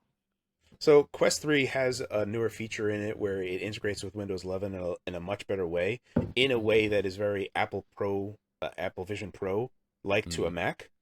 So you can have a Windows 11 laptop where it will start connecting with Bluetooth and understand that it's there, and it's like, oh, here's an additional screen to your laptop. So you have this HMD display on where you can look at your laptop and then start looking at other virtual screens, even though it's driven by the laptop itself. So there is the extended reality, the XR thing that I think is definitely included in this space when we're thinking about it, just because I think that the end goal for VR is this AR component, XR component, where it enhances the space around you. And I think that is something that a lot of these guys are going to. So again, just being able to jump into that extended reality space is important, even though, because for my mind, Fremont is the horsepower, and the Deckard is just the vehicle. It just gets you into the VR space, not so much that it's going to be driving everything necessarily. It just is going to be connecting with and handling all the I/O and stuff.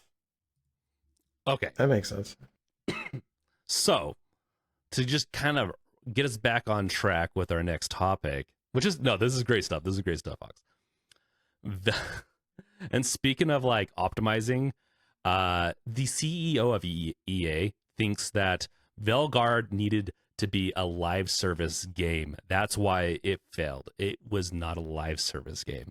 So, this is Andrew Wilson, as stated. He's the CEO of EA, of course. Generally believes that Dragon Age: The Veilguard failed because it didn't have shared world features and deeper engagement. Live service bullshit, essentially. While EA calls out Veilguard as reason for EA's stock tanking, we shouldn't forget their big release, EA FC 25, which no one understands that name. It's their soccer game. Yeah, and then exactly. Just why couldn't they just call it like EA Soccer? I don't know. Also failing despite being a live service game. So it's really okay. So I've been in the software world for 15 years. We have a lot of ways to tell what the customer wants. We do a lot of different. We have a lot of different techniques, a lot of different services, a lot of different ways to see why something felt or didn't fail in the product world in software. And you can translate this easily over to games. Just ask your fucking, just ask your customers. Don't just assume because you didn't have a live service thing that's why you failed. What is everyone saying? It's a simplified version of what, like, essentially every year they either neuter or like just like really chop down what this franchise is, and Veilguard is just another one of those. It looks interesting to me, but I don't know what I've heard about it. It sounds like it's not a very fun narrative driven game like BioWare used to make. I mean, was Baldur's Gate a live service? Baldur's Gate 3? No. Like, what they could have done something similar to that. Yeah. And my girlfriend played both. She actually, unlike most of the like folks on the Dragon Age subreddit, she actually really enjoyed Veilguard. But but she says Baldur's Gate is way better. And yeah, it's like maybe take the time and invest money in a game that actually is fun, and people will want to play it more, right? Like, I don't know. It doesn't make any sense to me. Like, this is the kind of take that you're going to get at IICON, I bet. Yeah, so Oh to counter your point, James, about the CEO not asking people, it's not his job to ask us, the common folk. It's his job to speak to a bunch of guys that have never touched a video game in their lives, that have spent an inordinate amount of money in their company. No, it's the CEO's job to direct a company, and a part of that is to make sure he's getting reports from the marketing and well, not marketing, but like aspects to get research into how well the game's doing and why it's failing, and to get sentiment on how your product is doing. That's his job. They don't fucking know what to do in their jobs in the game industry. You're echoing really bad high tech again. Sorry, it's probably because I'm yelling. Yeah. But they don't know. They don't know what they're doing, because yes, I agree. Like, they work with stakeholders, stockholders. They work with a lot of different things, but they're at a very high level. They should be getting reports and not saying Veilguard needed to be a live service game. That's asinine. That's crazy to just state that. Sorry. Can I enter a conspiracy theory into this? I have no. Go for it. Total Yes, we love speculation, conspiracy theories. Sick. All right, so here's my take. Here's my take on this. CEOs a lot of the times are just responding to, I call them CEO parties. These CEOs go to CEO parties with all these top level people, and they just overhear people what they're saying, and they're like, "Oh, that guy's doing NFTs. We're going to go hard on NFTs." And then you have a whole bunch of companies that aren't related to each other whatsoever. You have Kickstarter, DeviantArt, and other people that are just like, we're going to do NFTs. Meanwhile, NFTs crashed and burned already from the public consciousness of like, I'm not touching NFTs. That's big scamola territory. And every company was in lockstep releasing NFTs, like Square Enix, Ubisoft, Kickstarter, and it's like, what are you guys doing? Have you not been paying attention? No one wants to touch this poison. And then you have that. And then look back to 2013. Now, this is pure speculation on my part, but look at where AT&T is now. They are a shell of their former selves. They're in a bad situation, and it all goes back to 2013, which before then, so 2012, AT&T said, you know what we have to do? Everyone's cutting the cord, but they're not going to cut our cord. Let's buy DirecTV. And it's like, what? You're going to buy DirecTV? That doesn't make any sense. And then, what does Microsoft do? What does Microsoft do for Xbox One? TV. That's their big message. That was what they were. It's like, wait, hold on. Why is Microsoft and AT&T pressing so hard on TV in 2013? Why are they doing these separate companies? And for me, conspiracy theory time, it's just CEO parties. They hear this company is going hard on something and they're going to join in. And because if they have a unified sense, the investment that they put in there is going to have like a spillover, right? Like they'll be able to also be able to capture that zeitgeist of whatever they need to do. And instead, both of them crashed and burned. Microsoft basically forfeited everything that they've ever done for the 360 generation with all the work that they did and just destroyed it. And then if you take a look, go take a look at Sony stock, right? You see 2006, PS3 comes out, nosedive. What has happened in 2013 with the launch of the PS4? The start of them coming back. And it's all because of AT&T CEO saying, I'm going to buy DirecTV. And this is the entire thing of like the butterfly effect of this stuff happening. So I'm in agreement. There is no one at the helm of this wheel. They're just flying by the seat of their pants. They don't know what's going on. They're very scared. We're getting remakes and remasters because they don't want to spend any money on new games. So all we're getting is just old slop redone. Nothing that is new, and if it is new, it's going in a direction that, they're off somewhere. they're in another world, and maybe that's because there's funding or whatever else that is driving this to assist in making that happen. I don't know. I have no idea. All I know is that they're chasing trends, and you're 100% correct on the CEO thing. If you want to a good dive into how like that type of world works, go watch the Silicon Valley TV show, because once you get to a certain level, their egos are so inflated, it's a dick's measuring game at that point. It is crazy what they do at a higher level, and mix that in with like kind of like a icons. Icons, end game capitalism kind of thing, where you can only grow so much, especially it's gonna be interesting. Yeah, I think there should be drug tests for publicly traded company CEOs. Oh my god! Hear me out.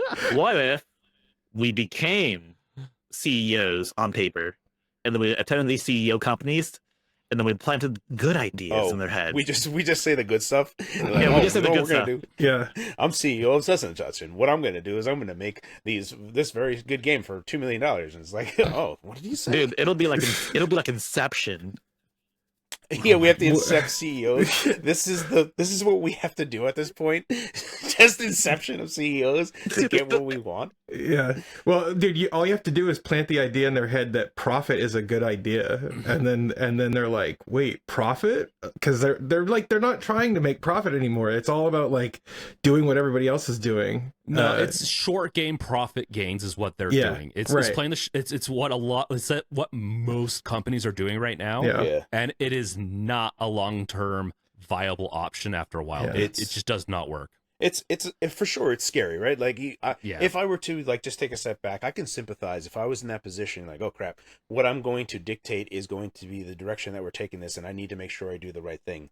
So you can see them being very conservative in the landscape, right? We have remasters and remakes out the wazoo. We don't have any new IP because they're terrified that if they come out with a new IP, Concord, it's going to be this gigantic $400 million burning fire, and then they're like, oh my goodness, what are we going to do now? So they attempt to do these things, but for what it's worth, the problem is that they all went into this because Concord was a live service game, and thinking live service is what was going to help you. What they don't realize is that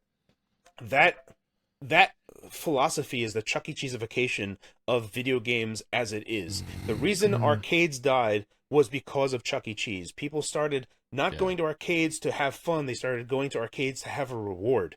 When you are playing a game and saying, what do I gain out of playing this game? And it needs to have a battle pass or whatever, you're already off on a bad path. That is something that is going to work, because live service games inherently by themselves are zero-sum games.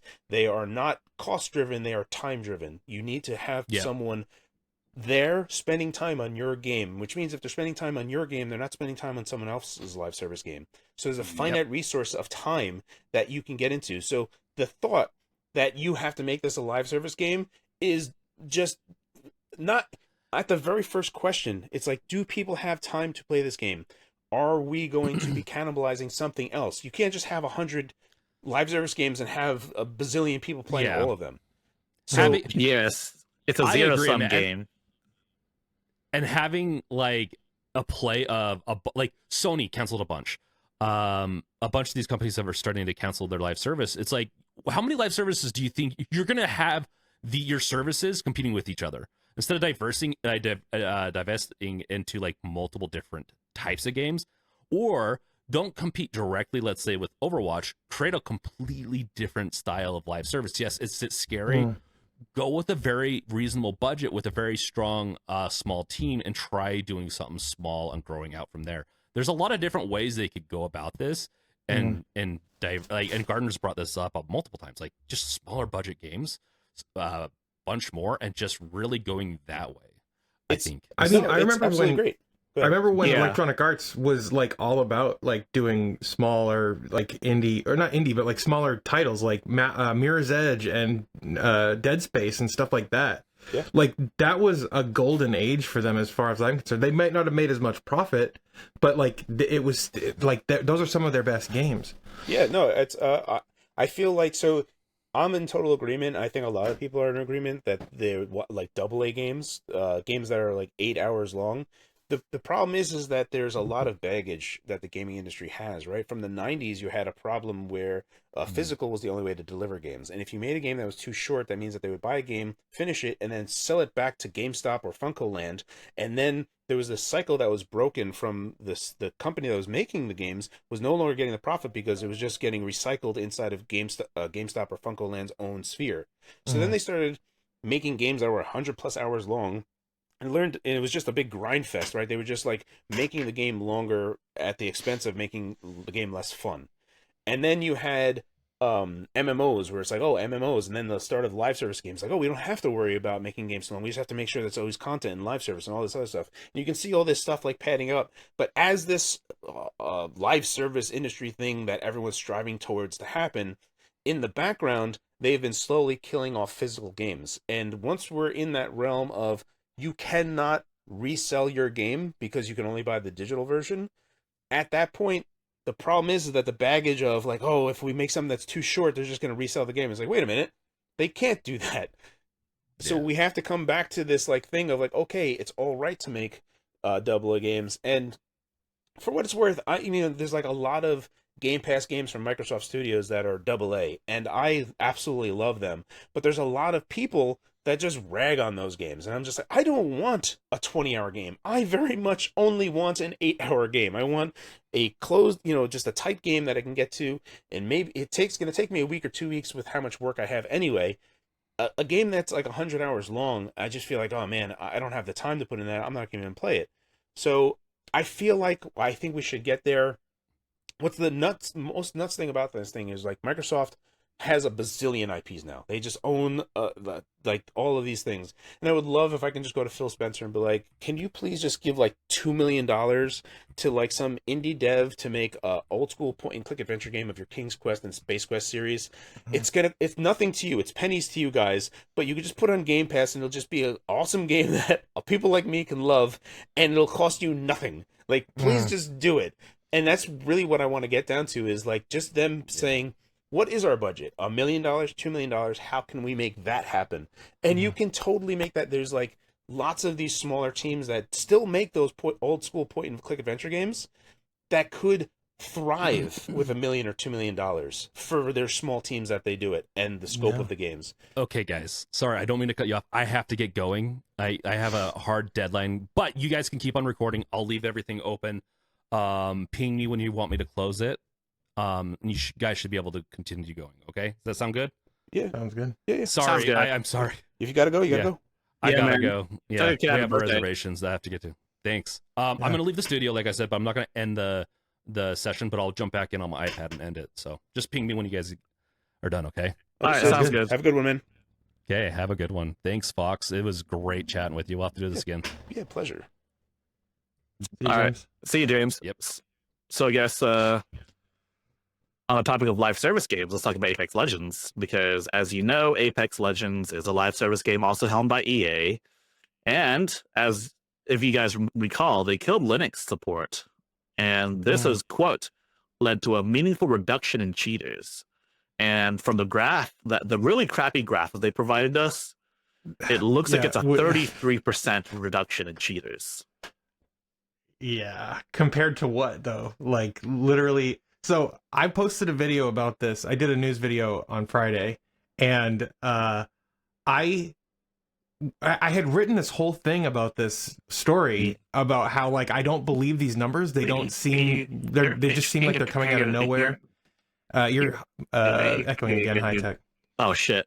Um and then the and then I cut all of that and I just ended the story by saying, if you believe these numbers, I can understand where they're coming from. And then because I thought I was being salty and coping a little too hard, right? And then everyone in my comments and many of the videos I've seen about this have been like, dude, this doesn't make any sense. So I feel like I should have trusted my instincts a little more. But like, for real, like this doesn't make a lot of sense to me. The numbers that they're presenting or that they have presented don't add up to me. I just don't get it. Well, I mean, there aren't even any numbers. If you look at the graph on the side, Right. there are no numbers. It's a 30%. There's a 33% drop of like a 30% reduction, but like realistically, how many cheaters were there to begin with? If it's like only 100 cheaters and 33%, I mean, 33 cheaters sounds like a lot of cheaters that they had to get rid of. But like at the same time, though, Apex is one of those games that has like hundreds of thousands of players, I think. Yeah, so there's supposed to be that new VACnet, right? Like new VACnet is coming out, and I know that there's like talks that Valve gives all the time talking about it. So it'd be interesting to, as this slowly bubbles up, because at some point they're going to have to, if the Linux market continues to get larger and larger, once it hits this certain threshold, right, they're going to have to start paying attention. If it's 10% of whatever it is, they're going to be like, oh, well, all right, we need to do something now. And I think the good news in the background is that Valve, as they were with Proton, they were working on that for a decade before the Steam Deck really like came out, right? Like they were working on it for years and years and years. And what we see is that with the newer version of VACnet that's coming out there, they're making more and more strides to figure this stuff out that works agnostically. So I think when we get to a point, at some point, they're going to be like, okay, we need to address this because it's a sizable market that we have to hit. What are the tools that are available to us? And I think Valve is going to be like, hey, here's this tool that we've been working on for a decade. It works pretty good. So it's unfortunate because when it was available, it was like, oh, sweet, it's on Steam Deck. And now that they have had to reverse course on that support, everyone, it sours a lot of people, right? And there could have been a sizable amount of people that stopped playing because of that. Is that part of the reason that 33%, like who knows? What do these numbers really mean? So there's a lot to unpack there, but I tend to look at it from the addressable market and where it is, and it is what it is, and we have to just navigate that as it is. I typically look at it from an optimistic point of view that I see what Valve is doing in the background, and they continue to work on it. And I think that the eventuality of this is that we're going to be some level of these companies just like, we don't need easy anti-cheat. We don't need these rootkit-like things. We're just going to use VACnet and whatever that amounts to. So I don't know. I'm still hopeful, but it still sucks at the same time for the current news. Is VACnet meaningfully better than what VAC used to be? Because I remember VAC used to be infamous for just not being very good in terms of being an anti-cheat. Right, yeah. So there's like talks that are available that you can watch that Valve has done, where they talk about the new additions that they've done to VACnet and the machine learning components that they're using to. Yeah, so they're trying to leverage a lot of things that as best as they can to determine what is going on. And I think in Counter-Strike and Team Fortress 2, or at least Counter-Strike, they have already started seeding people into this VACnet 2, the newer VACnet, and already sampling stuff, right? And being more hands-on, right? Because when they like, okay, we're doing a test, and they'll get the feedback. Is there false positives? Is there too much false positives? Do we have to like address this? So they need more of a manual touch as they're adjusting the system. It's already being deployed and used and sampled. So they're positive on it, but wherever this eventual system gets to is going to be better than it once was, which, obviously has its faults. But we need to. There is work that is being done by Valve. Who knows how well that's going to get to, but so far they are optimistic about it. And I don't really see Valve, especially in their talks that they give. They always talk about the compromises and the things that they had to do to get there, the work that is still needed to be done to get to an acceptable level. Like when you take a look at their HDR, Rec 709, the how games are developed and color space and stuff. This is just color, right? And they recognize how they have to try to fix things in an automatic sense, but what developers still need to do to make things better. So it's a unison of work. It's not just on Valve exclusively. They say, okay, we've done this. This is as much as we can do. We're going to still work on this. These are things that you can do to assist this. And it's a relationship that needs to get solved. So it's time. It's time as time goes on and using these systems, which they're not right now. So I will say this. So if you recall, Rust used to be Linux compatible until about 2019. And this is what one of the developers had to say by Alistair McFarlane. He said, quote, "When we discontinued Linux support in 2019, one of the core reasons was how the cheating community was exploiting the Linux platform. That's not to say that cheating was super widespread on Linux, but it was safer for cheat developers." Quote, end quote.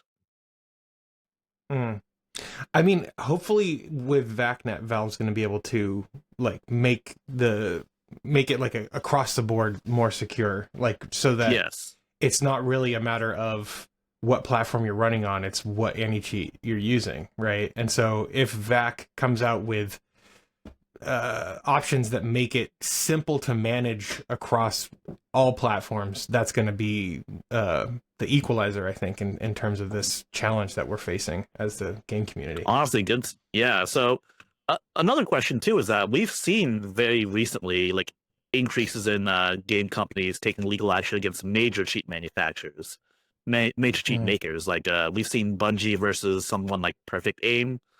What are your thoughts on that? I personally wouldn't mind if more companies use their legal muscle to take down these bigger cheat makers, because they make millions of dollars in profits from cheats. So for me, it's a cat and mouse game that they have to do it, and it's at what threshold does the legal cost for doing it enter into, okay, this is now something that we have to enter into. I can understand why they wouldn't just do it for anything that pops up, because it would just be like a whack-a-mole type of thing, and the cost would be far greater than what they need to do. And then there's the whole point, the part that is the most hurtful part, and I totally get it, is whenever they are doing their cheat detection phase, they don't act on it immediately. Instead, they just stay there collecting data, right? So they're collecting data, and then they do ban waves. So they'll do waves and bans, so that the cheat writing software, they're like, oh, I made how many changes? Which change did they detect? I have no idea which change I detected. So then it becomes this thing that they have to work around and try to work around the new paradigm. So things slow down during this thing. But during these wave cycles, when you have this happening while they're collecting data, there's just rampant cheating that happens, and that cheating time when people are playing just sucks. So it's it just becomes this wave of man, this is crappy right now. I'm playing against a lot of people that are, just you don't want to play against cheaters. It really sucks, especially depending on how bad the cheats are. If they're kind of normal cheats where they're just seeing through walls, that sucks. But that's still, at least insofar as you are at a handicap. But if the aiming part of it is at least not touched, okay, great. But if the aiming part of it's touched and they can see through walls, then it's just okay, well, this sucks. You can't just turn a corner and then die, right? And all right, well, I'm not even going to play this game anymore.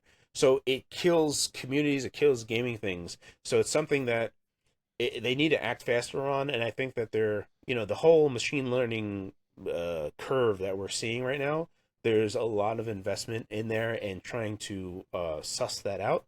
So, I think that there's an eventuality of where this is going to get to, where machine learning can do a much better job in a far faster way address this. In the meantime, we have a pretty bad spot. and all these companies are going to try to protect things as much as they can. And if going off of Linux is what they have to do until Linux gamers reach a certain percentage, let's say it's 10% of the addressable market. Once they hit 10%, then I think we can start, they are going to be like, crap, we are losing 10%. This is unacceptable. Yeah. So the problem with cheating in games is that at some, like when you're playing an FPS, it casts every good player in doubt. Like, let's say you're playing an FPS, are they good or are they cheating? You'll never know. Right. It's not like and if it's not like they're using God mode or they can shoot through walls or like they spray bullets that kill everyone on the map at the same time. If it's not like a super obvious cheat like that, then who's to say that that guy actually killed you legit and who just cheated to get that kill, right? Like, and yeah, I agree. It kills games. Like when a game has a reputation for being full of cheaters, no one wants to play that shit. I certainly don't, at least. Yeah, it's a tough spot. It's a tough spot to find themselves in. It's unfortunate that we even need to address it at all. Yeah, so live service games, especially the competitive ones, they're in a tough spot. But hey, this month we're going to be in a better spot because in about 2 weeks from now, starting on the 24th, I believe, Steam Deck Nextfest. Oh, nice. It's my favorite time. It's my favorite time of the month. Well, I love watching your videos about Nextfest. Just so you know. My videos? Yeah. Oh, dude, I really appreciate it, man. I cover this shit I cover it every single time it happens, and I mean, it's great. It's great. It's like a gaming festival that you can actually partake in. Like you have a bunch of demos that you can play, and best of all, many of them do work on Steam Deck. Some are kind of iffy on Steam Deck, but then when they get fully released, they work better on Steam Deck. That does happen from time to time. I've seen it happen. But I also find some games that I didn't know I would really want to play, like Balatro. Funny enough, this is the third time we're talking about Balatro. Was a Steam Deck Next Fest demo last year. Or maybe it was the year before. No, I think it was October. Yeah. I don't remember. Yeah, that one I remember because Fan the Deck played it and he was talking about it. He was always talking about it. But yeah, there's lots. Steam Deck Fest I love, but it's, again, had I touched on it earlier, it's one of those things that I really wish that I would take a day off from work.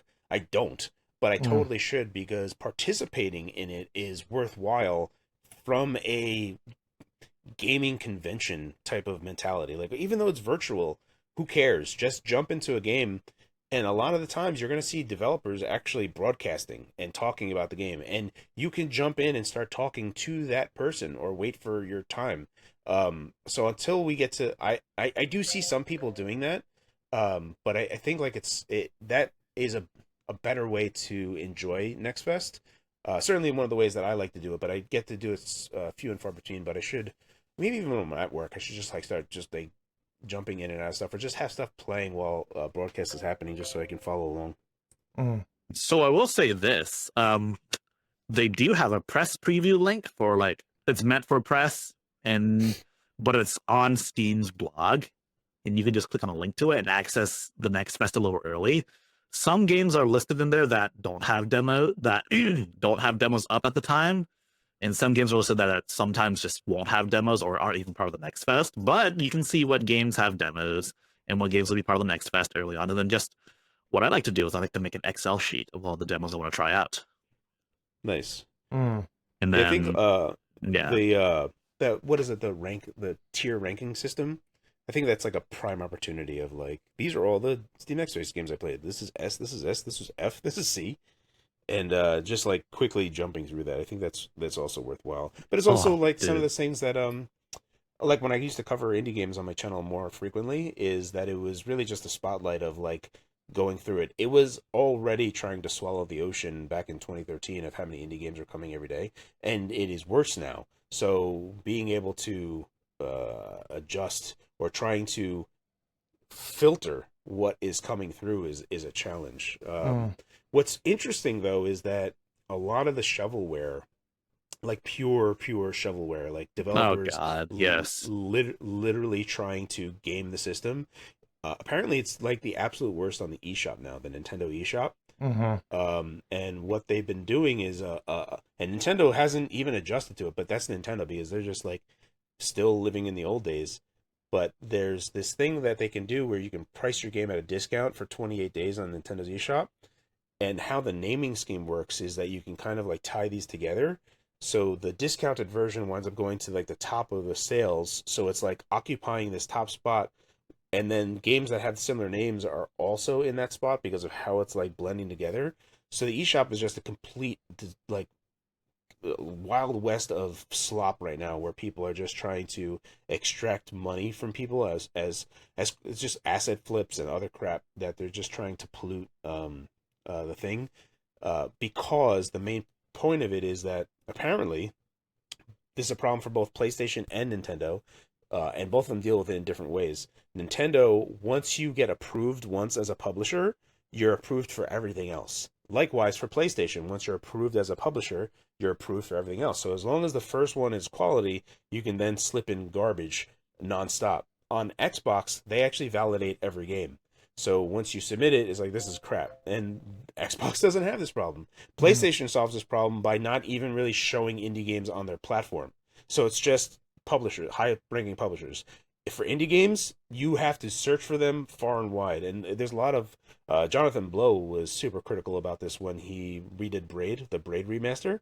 He was like, look at the PSN story. Like, the day one this game came out, he's like he just kept on going down and down and down and down before his game showed up. His brand new game that he's, you could say whatever you want about Jonathan Blow, but at least Braid was a celebrated indie game, right?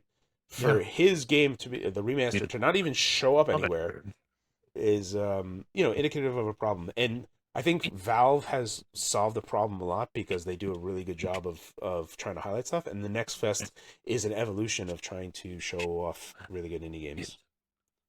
Yeah, like I agree with you on that too. And like honestly, let's see. I'm looking at the Steam's website right now. Let's look at new and trending. Sometimes you'll see some random shit that no one cares about. In like, if you have 18 plus enabled, you'll see like more than one of those games on there. Top sellers, you'll see games like Civ, Kingdom Come Deliverance, Monster Hunter Wilds, Steam Deck, Helldivers 2. And then popular upcoming, you'll see games that look pretty interesting. They don't look like shovelware. They might be smaller in scope.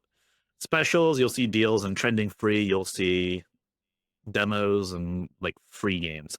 Yeah, you're right. Valve does have a pretty good system for it. I'm not sure how their algorithm necessarily does it per se, but I will say Valve figured it out. His name is Lars. Oh, what's his name? He actually made an indie game, and he also was a consultant with Valve for a hot second. Let's see, Lars. Oh, I'm never gonna find this guy, but he was part of the team that started doing Valve Labs type of stuff. Lars Doucet. I'm not sure. Fortress of Doors is his website. Defender's Quest. He has Defender's Quest 2 that he's been working on for a while. But he was on a small team that was looking to try to figure out ways to make their algorithms work better for kind of letting the cream rise to the top. And I think that the work that they've done was largely beneficial. But yeah, so that's basically what it is. Xbox still is manually approving games, which is requires a lot of manpower. Nintendo and Sony are now the dregs of where they should do it. And Sony just basically sweeps the problem under the rug by not even showing it. They just like, if you're, Ubisoft, Microsoft, any other EA, your games will show up as new releases on our thing. Everyone else's will be below this. And Nintendo it does it in the fairest way possible, and now everyone has gamed the system, and it's a wild west of slop. Yeah, Sony does a lot of bullshit. And here's another bullshit thing Sony's doing. So do you guys remember Bloodborne PSX? Yes. Yeah, so for the audience members that don't know what that is, Bloodborne PSX was a PlayStation 1 style remake of Bloodborne by Bunlilith, I believe it was. I forget her name. But anyways, it was a PS1 remake, and very recently Sony took down the game. like when we first wrote the outline for this episode, they only just took down a video by Lance McDonald, who also had their patch taken down for Bloodborne at 60 FPS. But now they took the game down, and you can't download it. It's been suspended for copyright trademark claim. The notice is right here.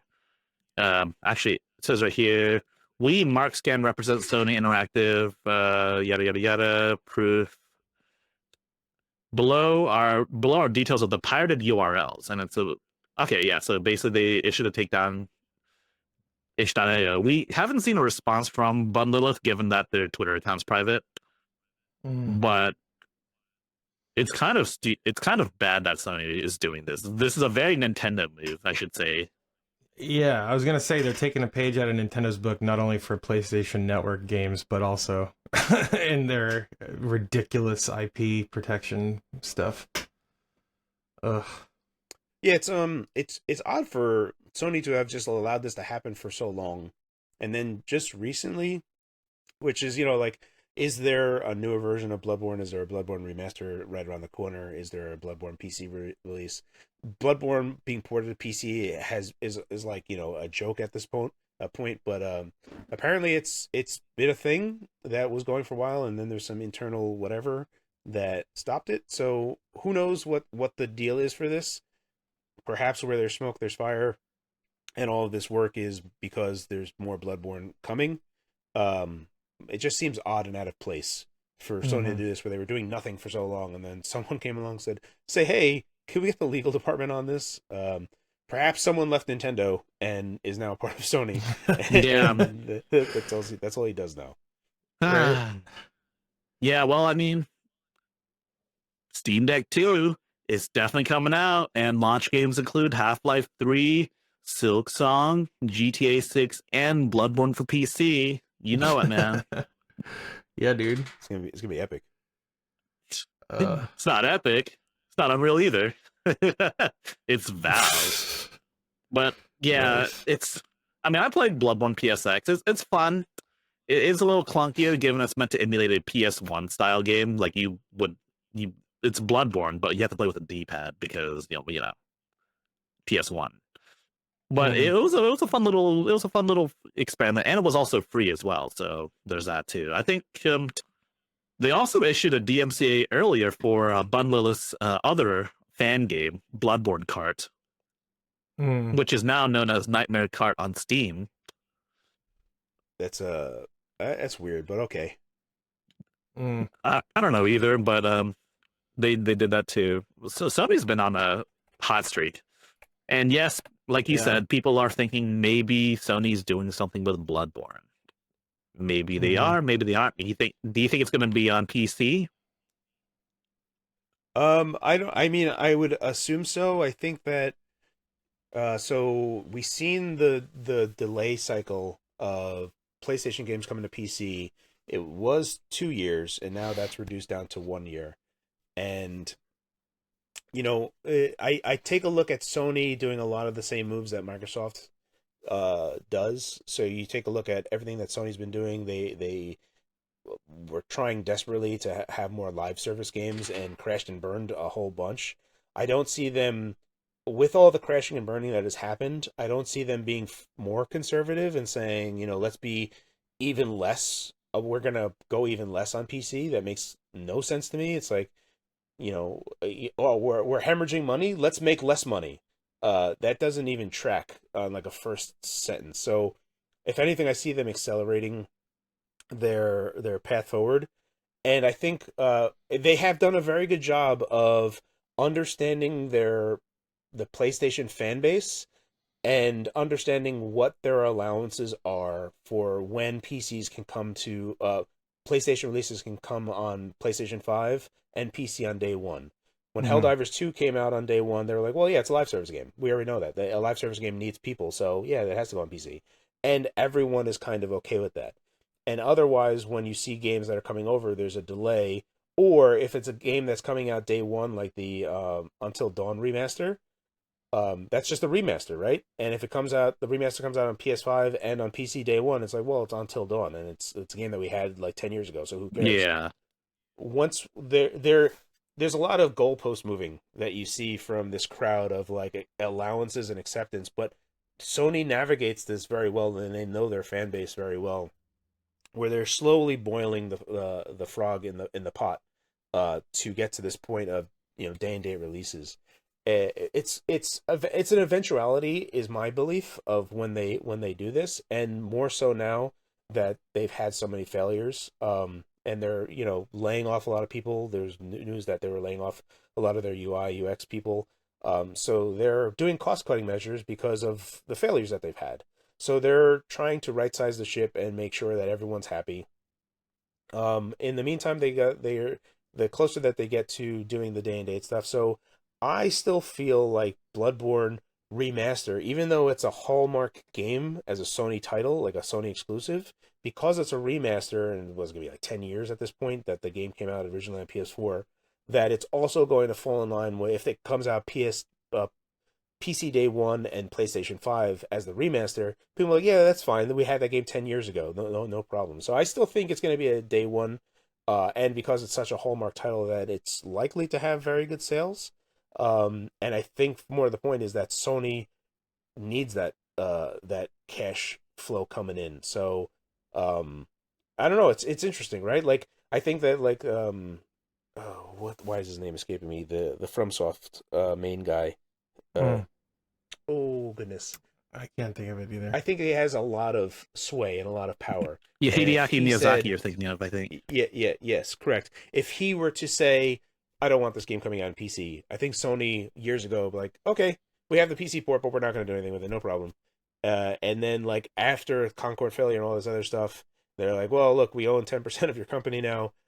We need to make money. We understand where you're coming from, but we're going to release now. We're going to release this now. Here's the Bloodborne remaster on PC and on PS5.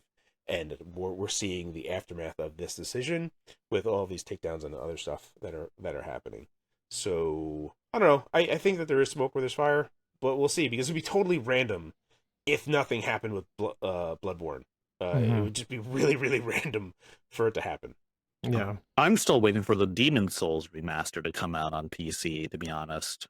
Yeah, Demon Souls. Well, that was in the Nvidia leak. So Demon Souls is, I think, an eventuality as well. And that may be a few internal heads that are trying to slow that from becoming coming to PC, because the PlayStation 5 generation has been not great in terms of releases, and there's been a lot of misfires. So if you get to the point where all of the games that would have owning a PS5 be on PC, why would you own a PS5? And that's the rhetoric that has been cast down on Xbox, right? When Microsoft said day and date PC, people are like, well, why would I own an Xbox?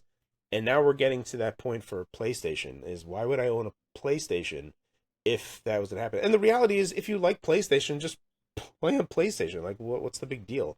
So do it. Like, I think Microsoft is at this point where they're in a weird space. They're clearly going the way of Sega, but not getting rid of their hardware. They are going multi-platform.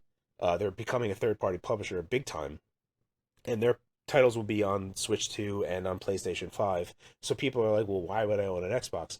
And right now, the only answer is Game Pass. And until that no longer is a reason, that is when I think Microsoft will decouple the hardware end. They'll do full Sega and be full multi-platform, because if they don't have to pay for their hardware, which is a loss leader in that space, then it's just all gravy for them. And for what it's worth, like the top selling games on Sony right now are a lot of Microsoft owned properties. So that's kind of funny.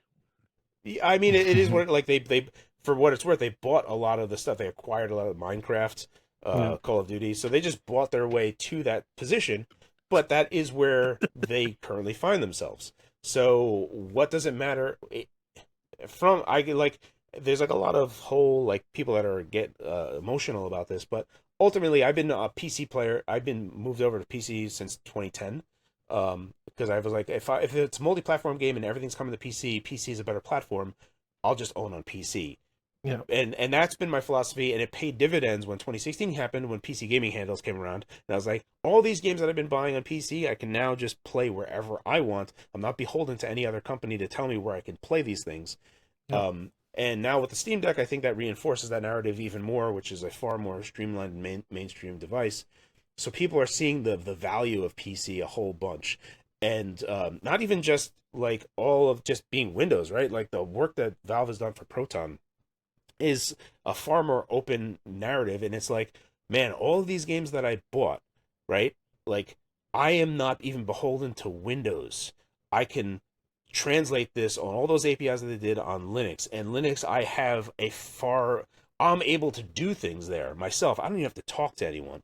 And that type of freedom, which I don't think a lot of people are really considering, especially in a digital ecosystem where people are still not realizing that if Microsoft, Nintendo, and Sony move ever more to a digital ecosystem only and getting rid of physical, Nintendo probably being the last the last holdout of that, then digital ownership on a closed ecosystem is sensationally less value than digital ownership on an open platform. Yeah. And once that realization starts kicking in, I think then you're going to start seeing the whole landslide of that happening. And Sony, rightfully so, with their Nixie's acquisition of Nixie's, the PC porting house, they actually do a good job. Now, Spider-Man 2 came out and that kind of landed on its face, and I don't know what happened behind the scenes where whatever that happened to get there, but they're not a bad PC porting house. So Sony themselves have some strong abilities to port to PC, and I think that they're hedging their bets in the right way. I personally think that PC is the way forward. Nintendo being the only oddball that would, but Nintendo got off that path a long time ago, right? They stopped going into the hardware arms race. They have low powered hardware that they make money on the hardware, versus where Sony and Microsoft find themselves, where in 2020, when the PS5 and the Xbox Series X came out, the hardware that you got for the price you paid was unreal. There was no way you can get a PC in 2020 that had the GPU, CPU, RAM, and everything else in storage that box had for $500. Now, as we get into 2025, even with the PS5 Pro, we find ourselves being able to do better. But that's because Zen 2 is so old. At the time, Zen 2 is brand new and RDNA 2 is brand new. So you had a very, very compelling hardware for the cost. So we're not going to get that again until PS6. But again, that's a large hardware cost, and there's this big nut that they have to solve. And Nintendo doesn't, right? Like, they're just like, here's something that's 5 years old. We're making $100 or $200 on it every time we sell one. So Nintendo finds themselves in a better situation for hardware because the situation that they've created for themselves is that way. So I think when you look at the whole thing, all these companies in the end of the day want to try to be profitable. They're all very, very conscious of being scared, right, of what they have to do to go forward. So I will say, I'm having a hard time justifying any Sony purchases, especially online games, especially if you're into that, given PSN is down still. So this was a developing story. This just happened like yesterday at 3 p.m. And I have the website for, I have status.playstation.com up. And if I refresh it now, it's still offline. So now my question is, can you really trust Sony, given that they get hacked all the time and they also have outages all the time now? So, like, even with Spider-Man 2, and the new requirements is that the PSN login is optional on the PC side of things. So if you have a PlayStation game on PC, you're not out, right? Like, you can still play. You can still do whatever. You can play online. You can do all your things, right? Like, you're not beholden to Sony. So once again, it is a benefit if you bought their games on PC. So it's kind of this thing, right? Like, where you see, like, EA, Ubisoft, what other company? I feel like there's another company that was like trying to peel away from being on Valve and Steam, and then they slowly came back because they realized that they weren't getting any money. So like EA came back and they're like, yeah, we're back. It's silly us. We won't do that anymore. I think Bethesda tried that, but then Microsoft bought them. Bethesda, and then Microsoft bought them, and then they're like, we're getting rid of the Bethesda launcher. To Microsoft's credit, which is the most bizarre thing, right? Could you think Yeah. like out of all of these companies, Microsoft would be like, "Oh yeah, day one Steam, no problem. They have no launcher. Yeah, just that's where it is, day one." And everyone's like, "Microsoft made this decision." It's a Dude. bizarre world. Yeah. Well, I've said it before on the show too. It's like, play like of all of the companies, like the big publishers, the one I trust the least with their infrastructure, their cybersecurity is PlayStation. They're constantly being hacked. They're constantly having data leaks. They're constantly losing these connections for days at a time. And it's like, how can they it's literally, to me, it feels impossible for them to be able to justify enforcing having a PlayStation account in order to play games. I congratulate them. I applaud them for removing that for PC players, but it was crazy that they put it in place to begin with. Well, imagine if they still required it today, and let's say you bought Spider-Man 2 today. That would kind of suck, wouldn't it? Yeah. Yeah, I mean, I think you'd have like a lot of push. I mean, there's even right now there are still people that there are some countries where Sony games you can't even buy them on PC. So I know that there's a few people that I know that they're still like these countries you can't buy the PC version, which is absurd. But then again, maybe it's Sony not even wanting to enter into it at this current moment, because then they also have to consider what Valve already does for a lot of developers is like when you're putting up a game and it's like, oh, here, this is the prices that we recommend in Argentina. This is the prices that we recommend in Mexico. These are the prices that we recommend in China. No one has to do this, but Valve does it for you, where it's like, do these because this is going to be the best for you to minimize piracy and actually sell to these people in these places. And since Sony doesn't even sell in a lot of these countries, they don't even have to entertain these price disparities that they would have to try to hit as well. It's not a great situation for these companies to ignore these economic realities for other countries, because the reality is that these countries, even though that they don't have a lot of money to spend on it, they will, as long as it's priced according to where it's fair to them. If you put a US dollar amount on there where it's like, well, that cost me a month to buy this game, they're going to pirate it, right? So like and then people are like, well, why wouldn't I just make an Argentina account and buy everything there? Valve has done a lot of work to make sure that that doesn't happen anymore, and that doesn't. There used to be like the old joke was the Russian bear was how you bought games on Steam was like, I'll just log into my Russian account and just buy these games. They stopped that, and it's far more difficult to do that now. So yeah, there's lots of things that Valve does and recommends. They don't enforce it, but their recommendations are often very good. So yeah, it's kind of a mixed bag where Sony finds themselves in now, and I'm probably sure there's a lot of infighting with people that are traditionalists who only want to be on PlayStation and only PlayStation. They feel like being on PC devalues their entire thing, and they feel like they're cannibalizing themselves. But the reality is that if they don't do this, they might find themselves just going away. I don't know if that's going to be the case, because there is a lot of Sony properties that are fantastic, but the cost for these games has blown so far out of proportion, and they still entertain going into these things, that they're in a bad spot. And they've fostered a type of person.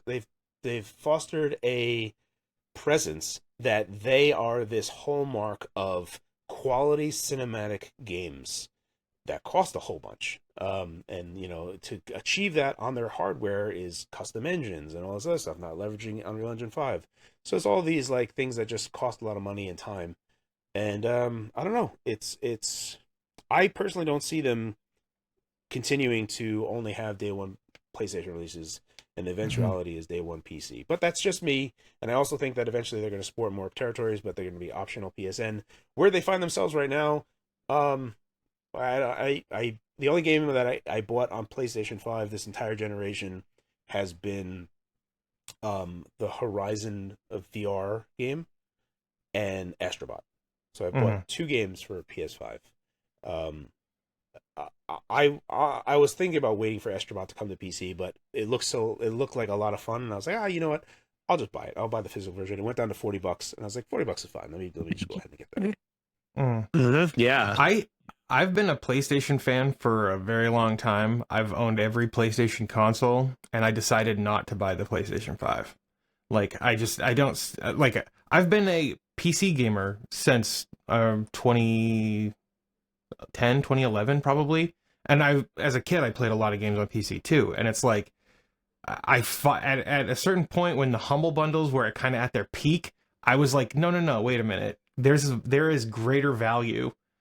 Like you were saying, it's like there's greater value in owning a game on PC because you keep it forever, and it's not like you don't have to wait for back compatibility to support your previous titles and whatever, and that might not ever arrive even. And it's like, yeah, that it just made sense to me at that point. And it also helped that as a Linux user, Valve was like rolling out Steam around that time for PC as well, for Linux, I mean. So, Dude, I mean, lots of game PC is the place to be, and if you want to play some games, you kind of have to be on PC, like Sandbox. Sorry.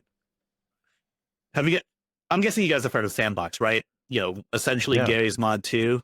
So for those who don't know, Sandbox is supposed to be a spiritual successor to Gary's Mod, featuring Source 2.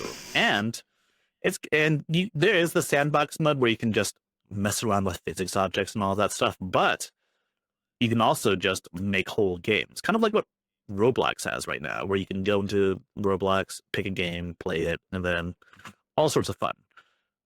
But here's something interesting. The developers of Sandbox, Facepunch Studios, says that they entered an agreement with Valve to let people publish their own standalone Sandbox games on Steam as like their own separate pages.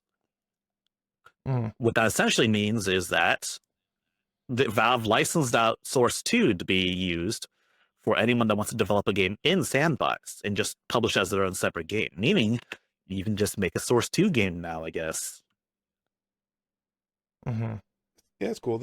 I mean, so Steam itself is arguably like the biggest platform, right? Insofar as all of the platforms that there are. Roblox is a huge platform in and of itself. Minecraft is a platform. And, you know, this is like the new paradigm shift that I probably started around like 2014 as well, where you used to be like, you know, you ask a kid 10 years ago, it's like, well, where do you play? And they would say PC, Xbox, PlayStation, Nintendo. They would give you those four. You ask a kid today, it's like, where do you play your games? I play Fortnite. I play Roblox. And those are their platforms. Their entire, like, where they do everything. And now you have UGC, user-generated content, on Fortnite, which they started doing recently. So there's other, like, mini-games that you can do that are built inside of Fortnite. And there's lots of things that are there where people are just staying on Fortnite itself. And Fortnite is growing into this bigger thing with Rocket League, Lego, and other stuff, but it's largely the whole Fortnite ecosystem that people are finding themselves in, and it doesn't really matter the platform. Epic finds themselves, you know, trying to write a bunch of stuff where they can just have their launcher be prominent and not have to pay the tax for mobile platforms, so that got kind of wishy-washy. Android is an easier place to play those games. Apple is still a problem. But you have, you know, PC, Switch, PlayStation, Xbox that also run these things. So they're just vehicles now of how to play these types of games. And ultimately, those are like the end goal of what these companies wish they could get to. And what I find that I'm a huge Game Pass fan. I am a gigantic Game Pass fan.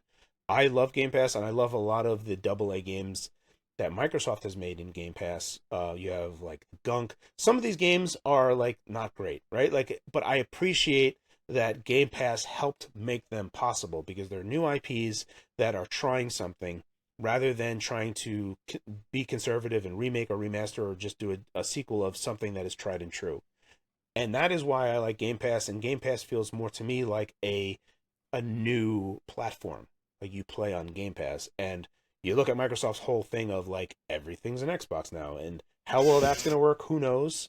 But Game Pass is a platform in my eyes, and I enjoy playing on it because I look at each one of those like how Roblox does. You play different experiences. It's like this experience, that experience, and Game Pass is the same thing. There's an array of icons that offer something that you get into. So I don't know. It's all an interesting situation, very cyclical. Everything kind of like feeds back into itself like a feedback loop. I don't know. It's the one thing I would say is that Sony does find themselves to have a greater resistance to perceived failure, and despite everything, the PlayStation 3 stock market wise was a fantastic failure. If you look at the stock of Sony, PlayStation 3 almost bankrupted Sony. But if you ask people about PlayStation 3 today, they would say, oh, PlayStation 3 was awesome. And like, what world are you living in or were living in? Because that is not reality.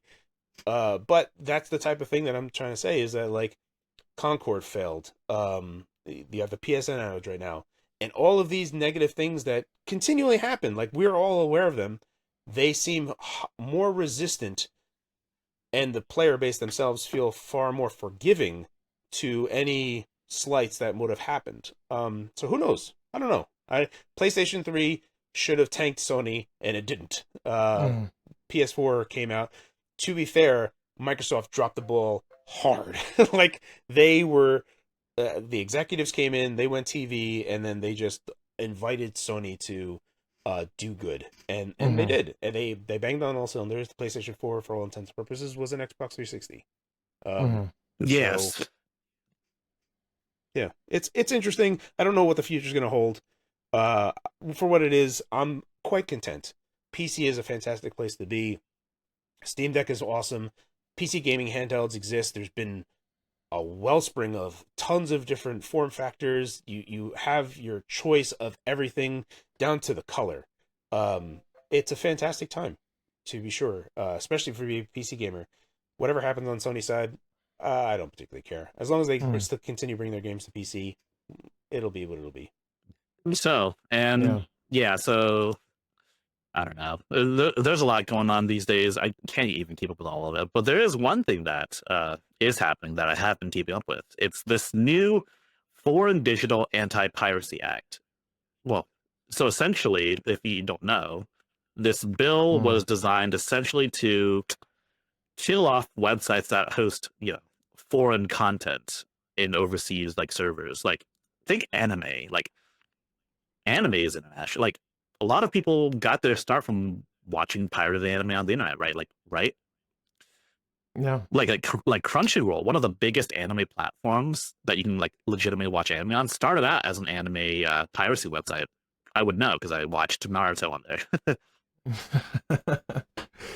Yeah, I mean, I think people, the people in power, the people who have interest in enforcing intellectual property, whatever, they don't realize how important it is for the proliferation of the content they're trying to protect, right? Like, the fact is, so many of the games that I played growing up were pirated, right? Because I grew up super duper poor, and my family didn't have money to buy video games.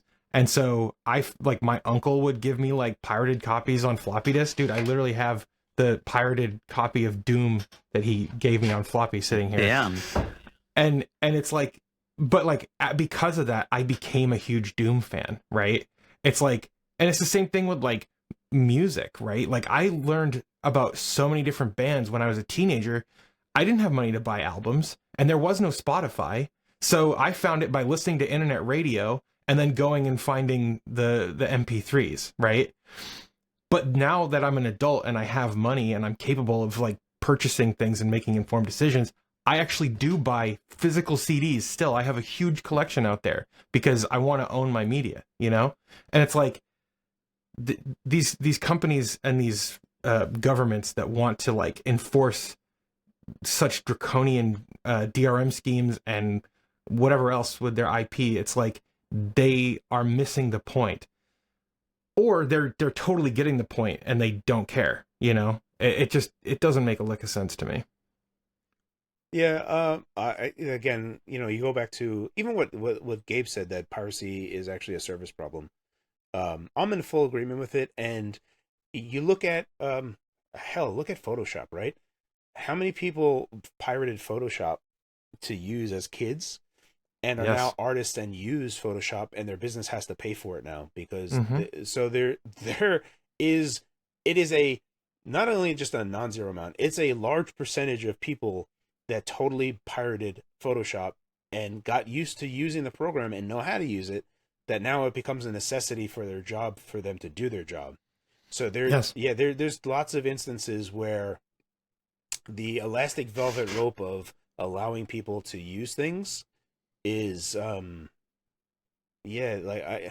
I have to wonder, it can be a challenge, right? How do you allow something to feed off of you knowingly, knowing that for the greater good, that it's going to be for your survival? It can be something that requires a great deal of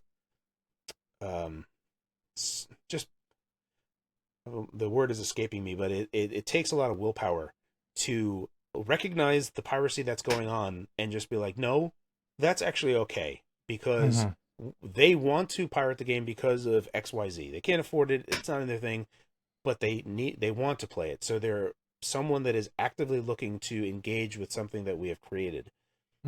And it can be a bit defeating and counterintuitive to allow that to happen when you're basically making someone that likes your stuff. And that doesn't mean that they're going to be a pirate forever.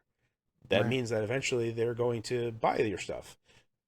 If it gets down to the point where it's like, I don't know, super crazy, I don't know. I don't think that that's actually ever a reality, because again, it's a service problem. And not for nothing, look at Spider-Man 2 on PC. There's a small part of me, again, tinfoil hat, right? I should just wear that thing the entire time. If you release a game on PC, right? It only has the Valve's DRM, which is paper thin. The piracy of Spider-Man 2 is pretty high. The thing is, though, is that the game released kind of broken, and it's like 100 gigabytes. So if the main game that pirates have is the first version that they have, which is kind of broken, take a look at the seeds of the patches that came out, and it's a fraction of what the original version came out. So how many of these people that are pirating it are actually even playing it versus just hoarding it? And what is the percentage of people that are getting the patch? And then it becomes a service problem, right? Like if you're like, oh crap, this patch didn't really fix stuff, now I have to pirate the next patch, and now I have to pirate the next patch. Pirating patches sucks. So eventually you're just gonna be like, screw this. If I can buy the game and I like the game, I'm gonna buy it, because you want to have that service. So whenever something happens, it just starts downloading.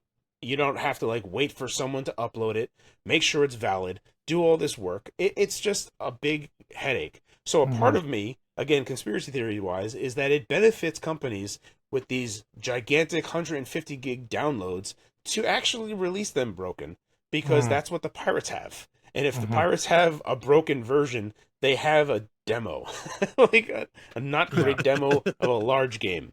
So that's me, conspiracy hat theory thinking, where these games are also so large that they are prohibitively large to actually store at lengths of time, that just large games in general are piracy negative. There's just a cost for them to sit.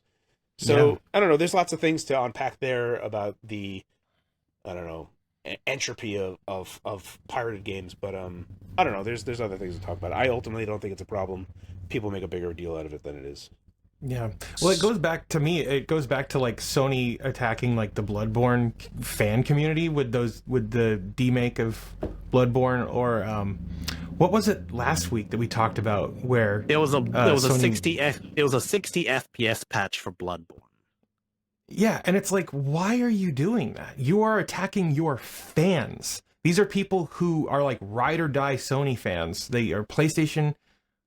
I just don't get it at all. Like, and like Rockstar was going, or I don't know if it was Take-Two. One of them was going after like fan-made engine reimplementations of GTA 3 and Vice City, and it's like, Why would you do that? I believe that was Take-Two, yes. Meanwhile, Electronic Arts went and like officially endorsed OpenRA, right? When even after they were coming out with their own remake of Command and Conquer, right? It's like I never would have expected Electronic Arts to be one of the companies that embraces that kind of stuff. I'm sure they used. You're echoing again, High Tech. Oh, I was gonna talk. I was gonna say I'm sure. Oh, sorry. I was thinking that maybe EA is going to use part of OpenRA. Do you think that's a possibility for the remake?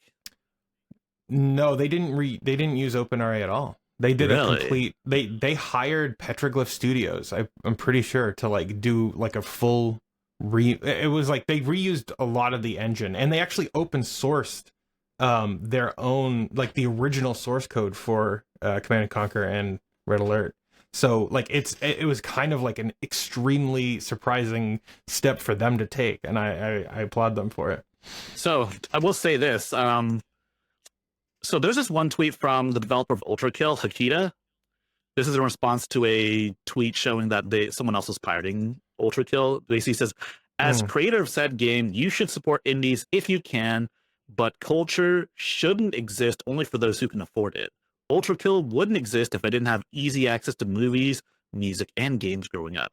If you don't have money, you can support via word of mouth. Well said.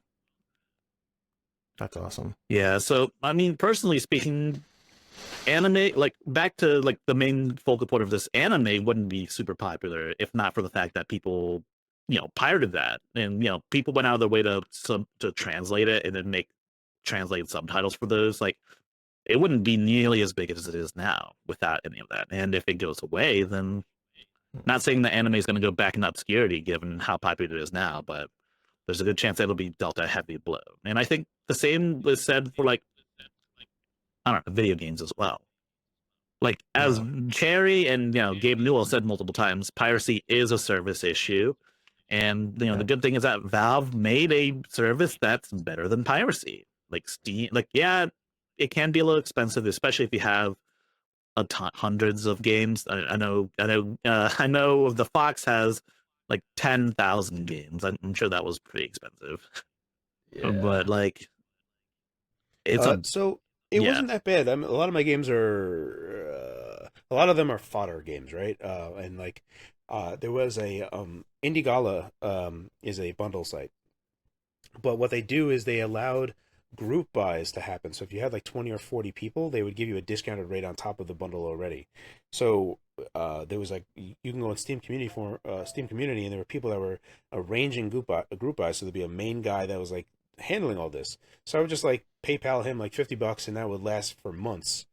And then that would dwindle down. And while I was getting those games in, I would redeem them, run Archie Steam Farmer on them to farm the cards, and then sell the cards immediately. And it worked out, especially at the time, this is like 2016 or so, where selling Steam cards was still pretty lucrative. Dude, that's crazy. Yeah, so effectively, the money that I was putting in to buy games was more or less, especially with foils, coming down to I was actually making a little bit more in Steam money. So if I put $1.15 into a bundle, I would effectively have like $1.20 in Steam money. So I got a bunch of games and then just had Steam money. All of this is like automated, right? So I was just like letting this thing run while I was redeeming games. I wasn't really doing much. I was just like, oh, whatever. And it was getting, kind of pointless. Like I was at like 8,000 games. And I was like, I should probably stop this. This is kind of stupid. But then I was like, I'm close to 9,000. And I could be very close to it's over 9,000. So let me just do that. So I just kept going until it went to over 9,000. And then I stopped buying like silly bundles. And then I just eventually kept going to 10,000 games. But then, that's like, took like almost, 4 years to get another 1,000 games.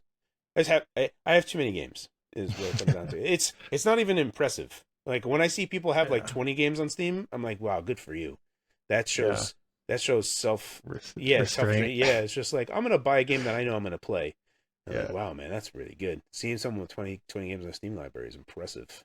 Yeah, I have 951 in my Steam library right now. That's also impressive, right? Like that's a good number to have. Let me see how many I have in my Steam library. I think I have Wait, where do we get the number from? Just go into your library and go to the uncategorized category. Yeah. Uncategorized. All right, hold on for a sec. I have to crane my neck all the way over here to look at my screen with Steam on it. Well, I don't think I have nearly as much as Gardner or everyone else. Oh wait, I have 739 games apparently. That's not bad. Yeah, it's Yeah, not it's bad good at amount. all. Yeah, it's a decent amount. Solid amount. Yeah. Honestly, man, it's crazy how many games you can buy on Steam. Like, it's also crazy how many you can buy and then just never touch too. Yeah. I think that's I mean, yeah, shit, man. Valve figured out a way to extract money out of gamers. Just buy games they'll never play. Yep. That's the truth. Well, I mean, that is the truth. Steam's a better service than Piracy. That's why Steam became so successful. At least Steam doesn't have to deal with the problem Netflix had, which, if you guys recall, Netflix was like on top of the world when it came to streaming video, right? Everything was on Netflix. And then ABC, and then like NBC, and then like Hulu came, and then Disney made their own thing, and then everyone just made their own streaming services. And then now no one really goes to Netflix except for like the Squid Game and also Stranger Things. I don't think there's any like notable Netflix releases anymore outside of those two, right? Not that I know of. Yeah. I don't really watch TV though. Have you watched Squid Game though? Nope. You should. It's really good. Really? The most recent show, like in terms of like when it was released, that I've watched is probably New Girl. I don't think I've seen that one, to be honest. What is that about? Oh, it's a comedy. It's got Zoe Deschanel. I don't remember when the series ended, but it started in like 2012. Damn, that was a long time ago. I literally, dude, I don't watch TV. Star Trek, like Next Gen, like that's about it for me. Like Deep Space Nine, Battlestar Galactica. I like old stuff. That's why I play freaking The Sims, man. The Sims and Command and Conquer. I know you, Gardner. Yeah, dude. Yeah. Throw some Unreal Tournament in there. Yeah, would you believe that one time we were about to record an episode, but Gardner was playing Command and Conquer? We had that. That sounds awesome. Yeah. I was late to get on this episode. I didn't know we were starting early, and I was late to get on this episode. And High Tech like sent me a message on Steam because he saw me start up on Sims 2. Yeah, it was a concession because James had something with his kid. Yeah. I feel bad. It's okay, man. Sorry, James. It's okay. He's watching this video later. So yeah. Any closing thoughts? I think this is going to be the end of the episode. No, not for me. Yeah. Thanks for being here. Yeah, Fox, I appreciate it. Yeah. Oh, I should mention one thing. We were thinking about doing like a special live episode on the 1st of March. That's like the Saturday of the Nextfest, where we tried a bunch of Nextfest demos live for the audience. So we're out, and I'm thinking maybe we should do that. Oh, you're muted, Fox. Yeah, sorry, I was talking. My wife called me. She's been trying to get a hold of me for a bit. I told her I was gonna. We're finishing up here. Yeah, that's fine. Yeah, my brother's been calling me the whole time too. I just blew him off. But like, anyways, yeah, man, it's good. It's good stuff. It's good stuff. Thank you. Yeah, thank you guys for inviting me. This was a fun chat. Would love to join you guys again. Hopefully, there's some new news that we can talk about. But yeah, this was a lot of fun. Thank you so much. You're welcome. I think there's always going to be new news. We should get Bill on the show too. I think we've gotten almost all the Nerd Nest podcast members on here. Nice. Yeah. Sweet. All right. So with that said, have a good day. Like and subscribe. And if you enjoyed this video, tell all of your friends about Off the Console. Yeah. Thank you guys. All right. Cheers. Bye-bye. All right, so now this is the part where we tell James to disconnect the call. Disconnect it. This episode's gonna need a little bit of editing, I think. Yeah. Let's see. I just messaged him on Discord. Hopefully he gets the memo. All right, fellas. I got to run because I got some errands I got to do. Yeah, man. Yeah, same here. It was a great talk, guys. Thank you guys for having me. You're Thank you. welcome. It's great to meet you. Well, we should leave our browsers up though, because I think Yeah, it says Oh, 99%. Oh, right. But I can leave though, right? you can Yes. you can physically leave. I'll I'll keep the tab open. Oh wait, James is Yeah. responding. On. Yeah, you can just hit. I think you can hang up the call, but just leave the tab open. Sure. Yeah. All right. Later, fellas. All right, later. Later. Bye. All right, see ya.